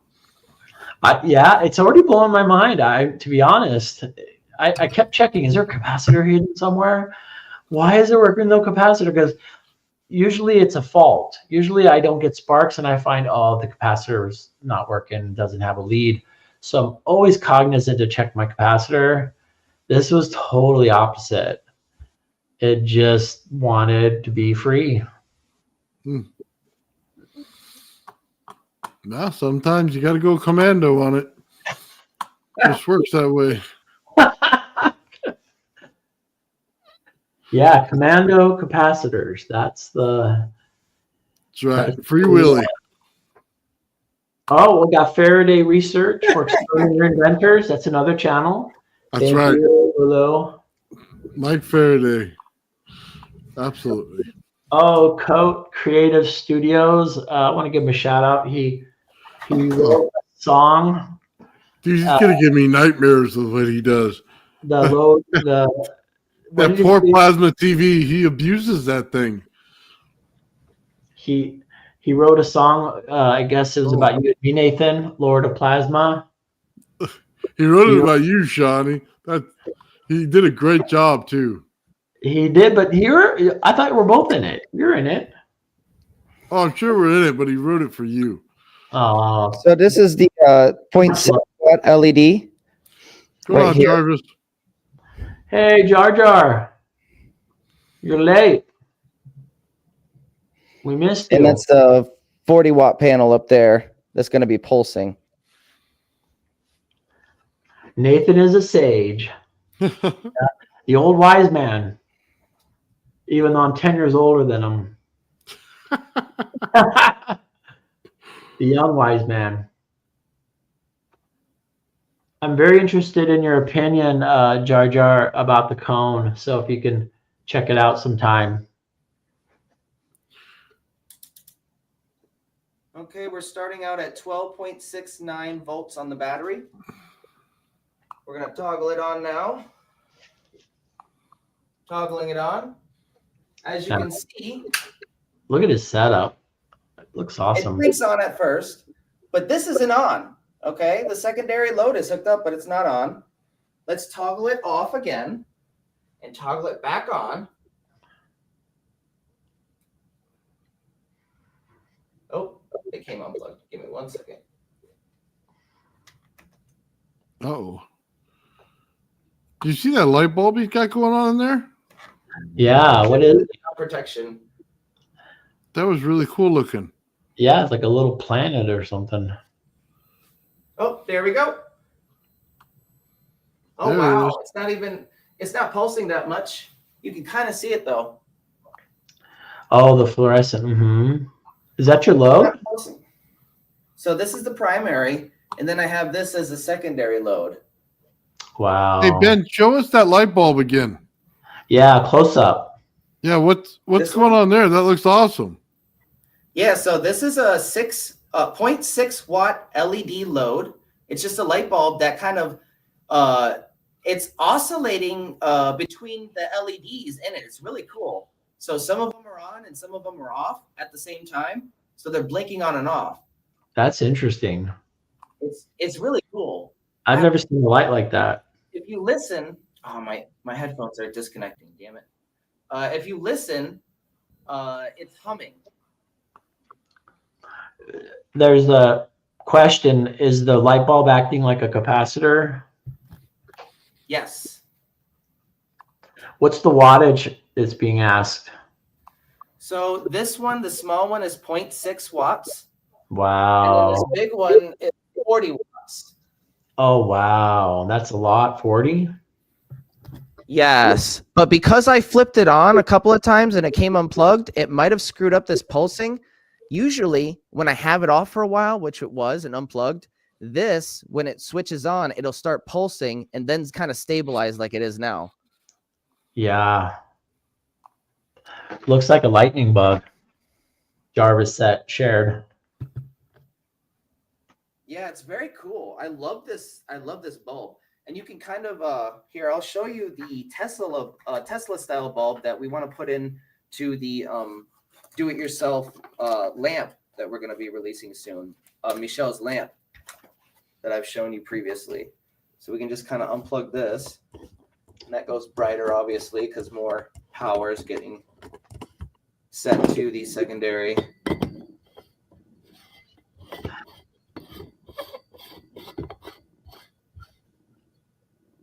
Oh, wow. Where do you get these cool light bulbs?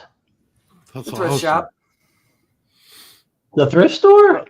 Yeah. Oh, So man. we want to put some. I love it.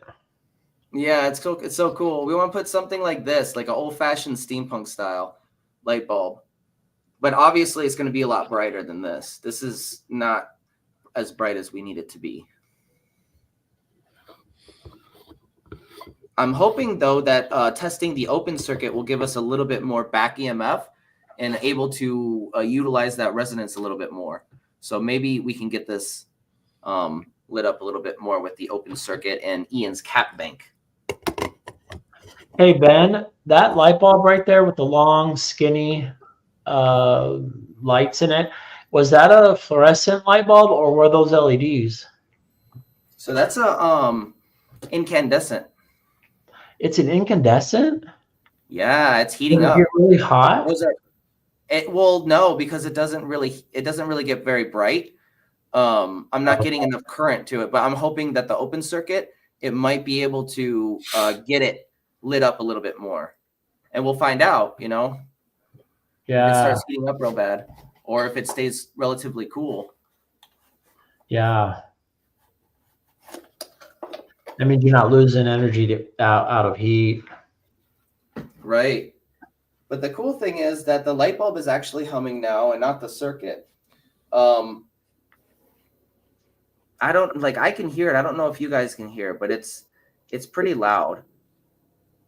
Do you want to try the O-scope probe and hold it at different parts to see what your waves look like? Oh, yeah. Yeah, let's do that real quick. That's the last thing that I wanted to show you is the O-scope. Oh, and the current reading, too. We can do that. Let's read the current real quick with the amp clamp. There you go. So we got 163 milliamps coming out of the battery.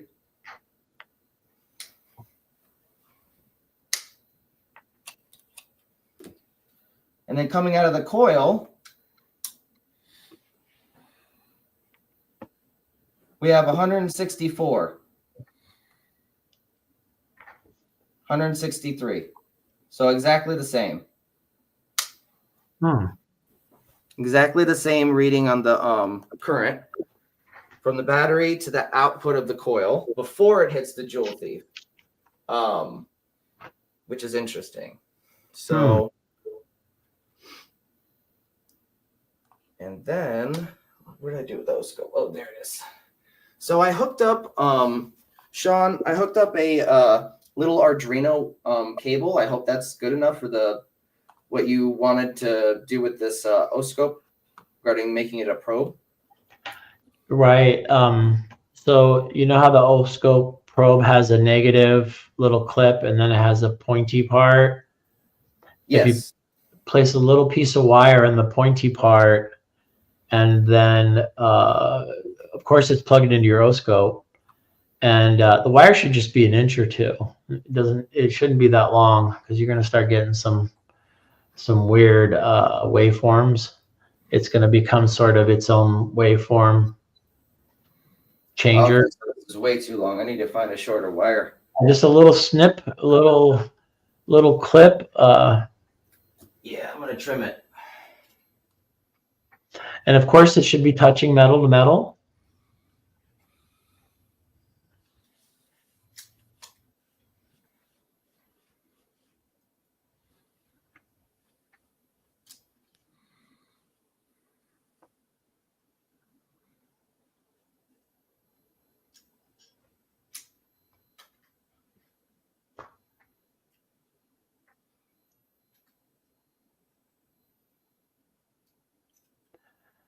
So Ben, are all the coils in this circuit all of the rodents, or is that a secondary rodent on a primary rodent?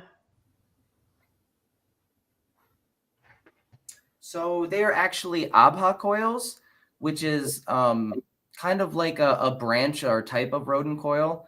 Yes, they're all ABHA coils, but only one of them is hooked up. And the only one that's hooked up, I'll show you, is the middle. I'm sorry, the middle one, which is the Mark 1. Here, I'll point it. This one is the only one that's hooked up, and it's hooked up to this lightning thief device, the Frankenstein-looking version over there with all the wires hanging out. Okay. So I can easily probe it. So let's see. Run. All right, let's see what we get.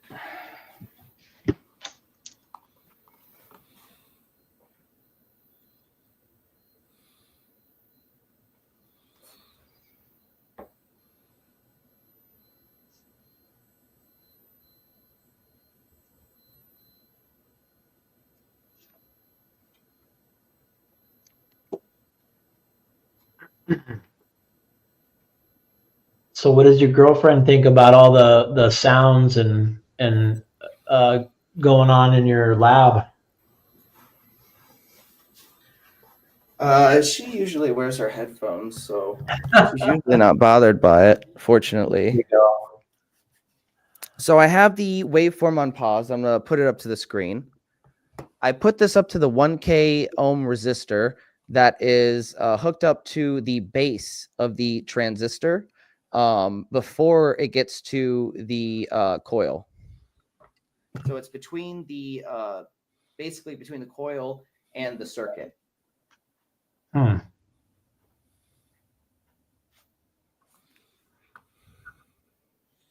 That's all on one side.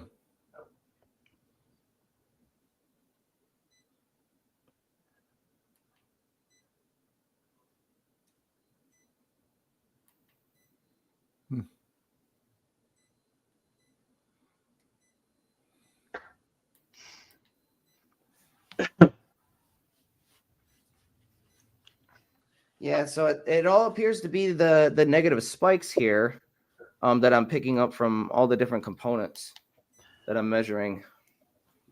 because if you look at here,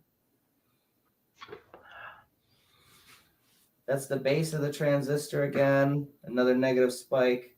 Let's look at the collector and then the emitter.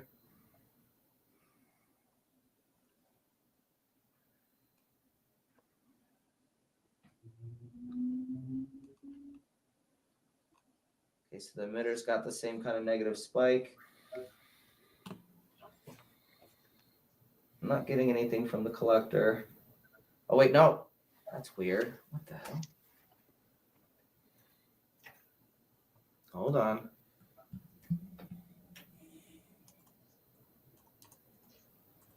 What the fuck?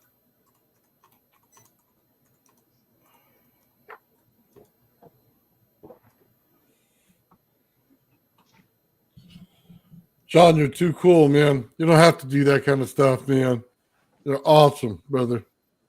Thank you.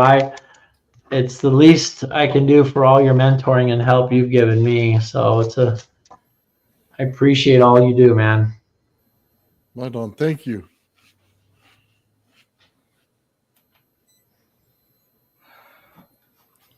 So Hey, look Ben, at this. Are you getting residual resonance from the other coil it's sitting on top of? Maybe. You know, that's interesting. I would love to explore how to test for that, Nathan, because that it very well could be. I mean, just having that in proximity on top, yeah. We've seen the dual thief setup, you know, where we have 2 lightning thieves, just the pickup without being connected to the battery or anything, just sitting on top or below the primary coil that is hooked up to the battery and the primary dual thief, just having it pick up the wireless energy. It excites the neon like 120 volts, so it's picking up high voltage just by sitting on top of it using that method. I don't know. It is. I mean, whether it's utilizing it or not, it's doing something sitting on there. You know what I mean? Yep. Right. Yeah. And okay, so I'm sorry, what? Well, if you're saying your jewel thief, you're saturating the coil, and then you're quickly pulling it out, so it may pull a little more than you think it is. Yeah, that's true. And also, so probing the devices, the components, I got a lot of negative spikes that look the same, except for the collector. Okay, so the base, it goes base, emitter, and then collector. I'm sorry, the emitter. So the emitter, the middle one, is what put out this positive waveform. And that's the only positive that I've gotten. I'm gonna hook it up real quick to the negative side of the battery terminal, the negative battery terminal, and see if I get, you know, a positive spike on that side. Were you picking anything up from your oscillators by dangling the probe or nothing? Yeah, that's how I'm picking these up, but I have to touch the metal to metal. Yeah. I see. That's just what you're getting from the dangling probe. Can you show it again real quick? Yeah, so this is the middle pin of the NPN transistor. So I believe that's the collector, base collector in the emitter. Yeah. So I believe that's the collector, and that's the only positive waveform that I've gotten so far. Yeah, it's a positive pulse. It looks like it dips a little bit below 0 though, or is it just the angle? Well, see, that's the thing. This might not be entirely accurate on the amplitude, just because the probe here is, I have to hold it in. Okay. It's like the connection is weak. I have to fix it. So, yeah, messing with it, it gives you a more accurate, like this could be a lot higher. Yeah, it looks like a amplitude modulation. It looks like a modulated signal because you have the sine wave. It's a positive pulse wave, and then you have all this frequency within each hump. Does that make sense? Yeah. So there's sine waves within the sine waves, and I'm not a big radio guy, but probably a radio guy could point that out and go, "Oh, that's amplitude modulation or frequency modulation." It looks modulated. It just means 2 signals, one riding on the other. Yeah, and that's the thing. If we have 2 signals, and I was thinking about this oscilloscope is kind of cheap. We might not be able to see it fully, you know, like on your oscilloscope. How you can kind of see 2 signals clearly. If we had something like that, I don't think we might not be able to see it fully. I don't know. It might be hard. I've had this thing. Yeah, I've had this thing when you have like no load hooked up and you're measuring the the neon lamp that's being excited 120 volts. This thing, it like starts getting so sluggish. There's so much voltage. Like the frame rate on this thing just dips to like 1. They're saying in the chat, Jarvis and Joe both said could be a beat frequency. Yeah, it has that, I think, too. I agree. Yeah, it's really interesting. This is the only positive I've gotten so far. Everything else has the negative spike. I'm gonna try real quick to measure the negative terminal on the battery real quick. That's my final test.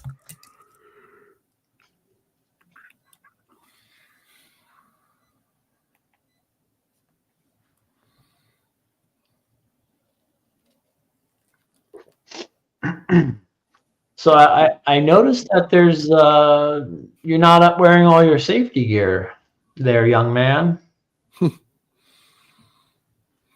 Oh boy. I got caught by OSHA, ladies and gentlemen.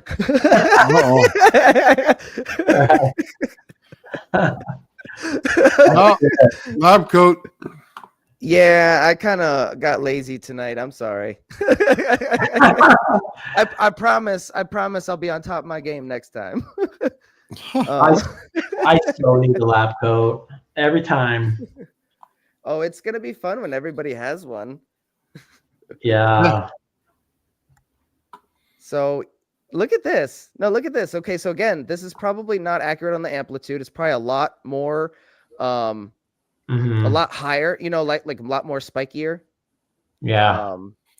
But this is getting on the negative terminal on the battery. Again, a negative spike. It's so interesting. Yeah. Right? I mean, I wonder if you diagrammed just like a block diagram and then drew the signals in between each component that's connected in your system. Maybe give you some insight into what each piece of the system is doing. I don't mean to add to your work. Sorry. No, you're fine. So it's, I wish I could show you guys that here. Let me try to show you guys this in real time. Okay. Yeah. This is the negative on the battery.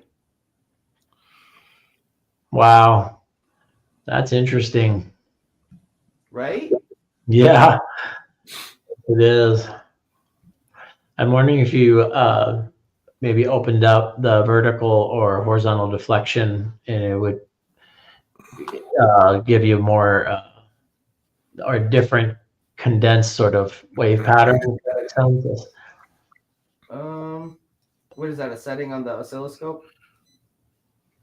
Yeah, you know how you can move the horizontal line or the vertical line? Is that possible with yours?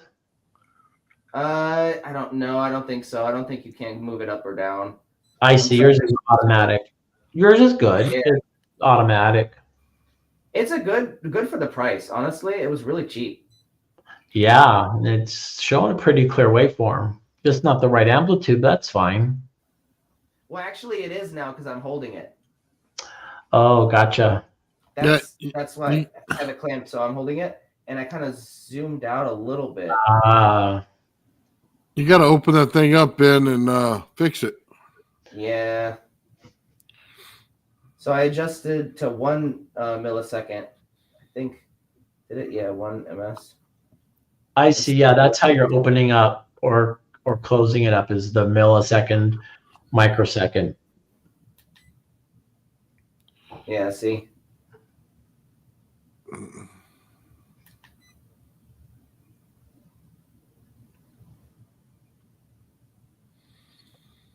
But that's it. It's just really interesting, you know.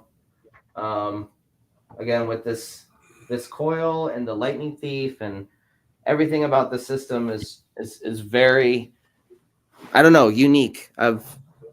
You know, you can't read about this to understand it. You know what I mean? It's like all new territory. Yeah, that's why I'd like to see you diagram at high level and then draw out the signals in between, because it's really fascinating how each piece has a certain role and how much output you're getting. Yes. And I have a feeling that with the open circuit method combined with Ian's cap bank, which I am highly grateful for, will allow us to maximize that efficiency.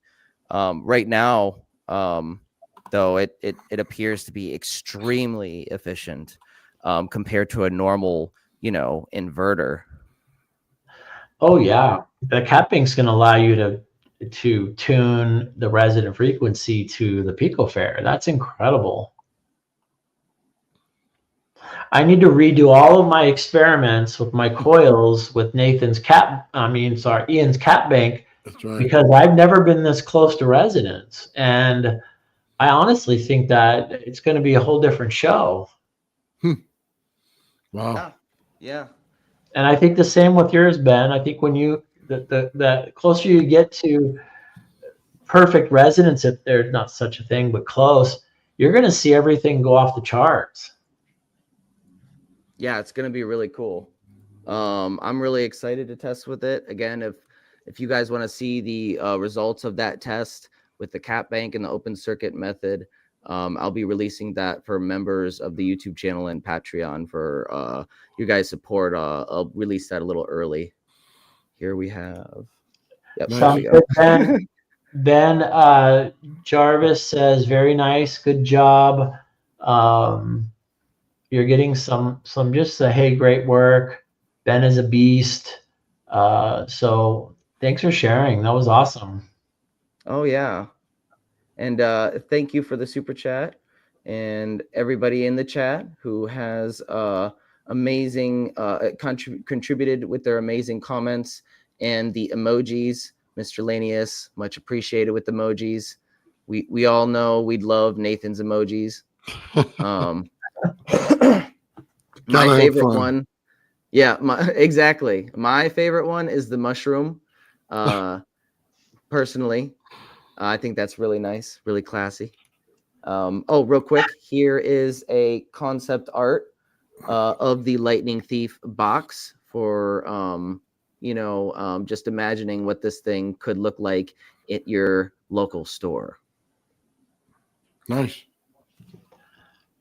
Very cool. Yeah, looks professional. Look at that. It'll do for now. No, it's great. All right, guys, I got some stuff to share. So, as you all know, I've been working on my Tesla coil, and I just want to show you. Yeah, I was just going over how amazing that frame is. It looks so neat. It's museum quality. That's what it is. Yeah, that's a good word. Yeah, when you look it up, it's about the aesthetics or the elegance and the pay attention to detail. Because if you look at, I'm just wrapping wires around things. Doesn't look that nice. Yeah, I wanted to show it. I got little covers for my 4-foot lights, and they're all different colors. So I wanted to show that off. So you'll see it turn red here in a minute. You see it on the left. Really cool. This little sleeves you put over top of it. Yeah, look how neat that is. Yeah. Join me in the dark side. So, are you going to share the colored lights? Those are so crazy. Yeah, I'm going to share them. So that thing is awesome in resonance, by the way. I just got it started today. It gave me just a tiny bit of breakout, but wow. Yeah, that one's bulbs. Yeah, it's a pink one. It's so much more vibrant in person when you're there, but they still look cool. Yeah.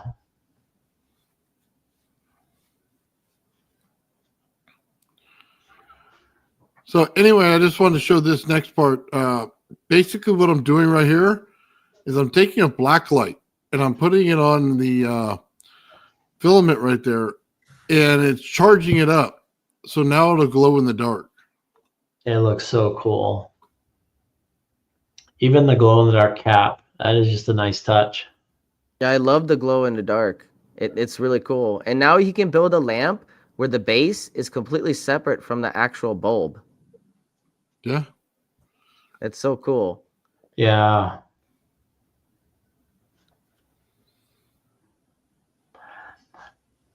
Yeah, I like that. You start to see those little glowing ones. They got different colors.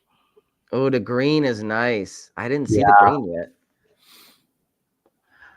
Society of High Sciences says, yeah, you shine that black light on those dirty, dirty coils. Oh, come on now. Oh, dirt dirty. Maybe that's when you're sticking them out in the dirt. Yeah, that's my little breakout. That's it. Nothing like what Sean's getting, but it's not built for AC. So that's what it looks like. Let me also share.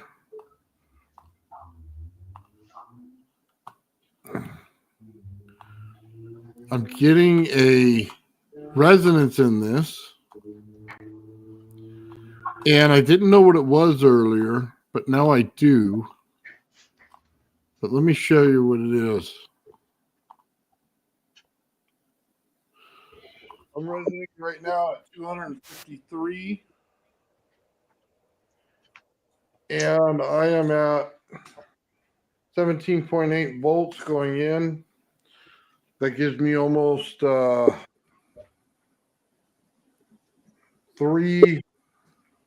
and probably 3.5 amps. Okay. So this is what's going on. None of these things are lit up. I have my little light over there. It's just shining over here to see what we're doing. None of these coils are set up to anything. All their wires are hanging. We have zero of anything connected to them. They're just sitting there as coils. Watch what happens. We'll turn this light so that these things shine. You can see them turn on. When I touch them on the tops of these, lights will start to turn on.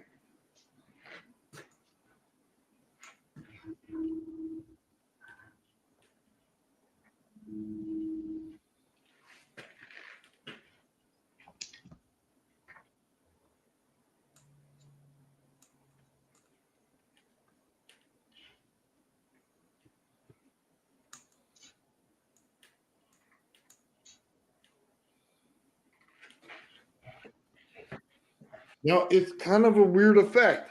I understand. It's my body is capacitance in this case. And it just means that I'm out of tune on my Tesla coil from these other ones. I must be adding the last bit of tuning, grounding. I might just be in the wrong capacitance. Yeah, that sure is a strange effect. It's so crazy. No resonance, so it's always a little bit different.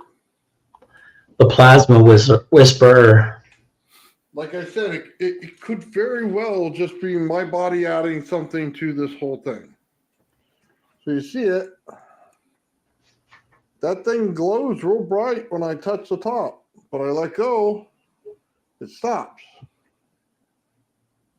Okay. Green light turns on. Again, there's nothing connected to these coils.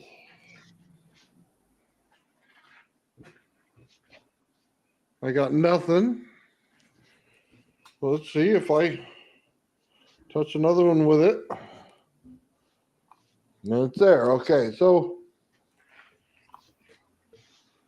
I'm not sure of the exact effect, guys. I'm not sure. I do know that we're a bit off from our primary to this, and it may just need capacitance to hold the value in. And my body's providing it. It could be that I'm out of resonance, and by touching it, the capacitance in my body changes the resonance frequency and allows them to turn on. I know it's interesting. And this is how lightsabers are. I don't know what to make of it just yet. Like I said, there's. Sorry, let me pause it. I'm resonating. Go ahead. Shawn. Oh, sorry. Yeah. You're making lightsabers. That's what you're teaching. And you energize them with your life force because they don't light up unless you touch them. I'm just sort of repeating some of the fun in the comments. Oh, yeah. They like the sleeves. So there's an interesting one here. Is at the right frequency tune, you too will start to glow. I don't know if that's tongue in cheek, but. Well, that would be interesting, right? If I did, I would definitely show it. Yeah. Oh, yeah. That is true. So realistically, what's going on is, I said this earlier, but I'll say it again. My coils, each one of them, are set to resonate at 340 kilohertz. The primary coil, when it got in resonance, started resonating at 250 kilohertz. So I'm about 90 kilohertz off. So what's going on is my body's picking up the rest of the capacitance of the coil. So we need to add winding to the coil to drop the frequency to match the primary circuit. So I could just put a top load on it and add some capacitance to it to extend the number 2 coil. And then they would fall in perfect resonance. Light would be on all the time. All right, is that when you're going to add the potato top load? Oh, yeah. Well, on one of them, I'm going to add a potato because I don't think people understand when you put something into these things, no matter what it is, it has capacitance, and that potato would drop the frequency in each one of those coils. The second ones. By the way, let me just show this. Hold on. Let me see if I get to the point. I just want to show you this because I know sometimes you can see and believe in. There's the wire right there, right? Yeah. When I said there's, yeah, gauge? and then you see the top one right there. So I can literally just pull this thing out. There's nothing attached. What gauge wire? 32 gauge. And you can see I just put it down. Incredible. Someone says put a metal inside of it, it'll drop the frequency. Well, that's true. Just like the rod down the center would. Yeah. Absolutely right. So there's a couple different ways to drop it. You could put the rod down the center. You can add a top load to it. I could just take some coils of wire and attach them to the number 2 coil. Yeah. But what it's telling me is you see them where they're getting energy from every one of them without being attached to anything. It's you've gotten them because they're replicas of the secondary coil of the main Tesla coil. It's just amazing how they all just sort of harmonize. So the next trick is find out the math, figure it out what exactly I'm missing in it, and get it to perfectly resonate. And then I don't even have to attach them to the ground, guys. That's what's insane here. So it's just understanding Tesla and what he did and getting things in resonance. So when you saw the History Channel special and they had that little boat, I'm going to be doing the same thing. I can resonate at a distance. So mine will be in perfect resonance with each other. Theirs was in sympathetic resonance because they had to use a smaller coil on the boat than they did outside of it. Yeah. But it's next level, man. I saw one video that resonated 2 coils together. Yeah. And they're 6 inches apart. Right. I'm wondering if you could connect your hand to one end of the light bulb and another one to ground. Maybe. And yes, it's all wireless energy. Yeah, it's interesting. It is. It is. See, also too, they're not even really tuned. You just put them out there, and they just work together. It was a question asked by 8th Center. Is there any such thing as a 3-coil Tesla coil? I think you have 4 coils, right?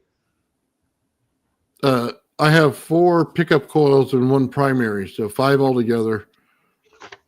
Is there such thing as a 3rd coil in the Tesla coil? Yes, it's a pulse coil. Tesla had that. But yeah, I just want to see how much energy in there you get. Here's the crazy thing. When I connected one of the coils and I started just going directly to the number 2 coil to a light, it started to get sparks, and I was getting RF burn coming off of it. Wow. So I'm directly putting power into it. I'm just at the wrong frequency. Makes sense. Makes sense. Well, that's awesome. I appreciate you sharing. I learned more the second Really time cool. you sharing it. So very informative. We're coming up on that time, Mr. Nathan. Yeah, I'll just answer this question real quick. Yes, it is a DVS. And yes, you're all doing awesome. So sorry, I was just thinking about something else. I understand, Shawn. Yeah. So guys, let's wrap it up. Hey, let's give a thanks real quick to Shawn one more time. He took care of us. Shawn, thank you. Thank you, Appreciate it, guys. Shawn. Round of applause for Shawn. Thank you. Thank you for presenting today too, Shawn. It's awesome. Yeah. Thank you. I hope I have more cone experiments for you guys next week. Appreciate We'll be it. combing through your cone experiments. All right. Hey, love you guys. I'll take care in the chat. Talk soon. All right, Ben. I'm out of here. Bye. Anything coming up real quick before we all take off?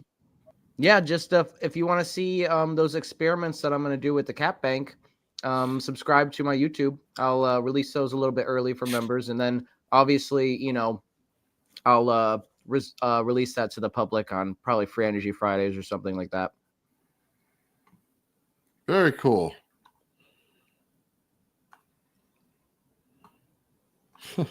Sorry, I'm putting up the comments here at the end. So Friday, we're doing Mike Faraday's channel. We'll be on that, and that's going to be awesome. And then Saturday, Joe and I are going on, and we're going to have a cool show as well. So with all that said, guys, I want to thank everybody for showing up today. My experiment for all that stuff that I showed you today is going to be probably in the next week. I just finishing tuning, putting the rest together, working out the bug, and then hopefully I can get a nice video for everybody out there. And then for all the people on the membership on my channel, I've been dropping the videos like you saw today. All that stuff goes on the membership, and then I want to put out one nice, beautiful video at the end for everybody. So with that said, I want to say thank you to everybody in the chat. You guys have been awesome tonight. I got to hang out in the chat a little bit. So I appreciate everything you guys do. Thank you, Ben. Yes, thanks, Nathan. Thanks, chat. You guys are amazing. It's been an amazing night. So we'll see you next time.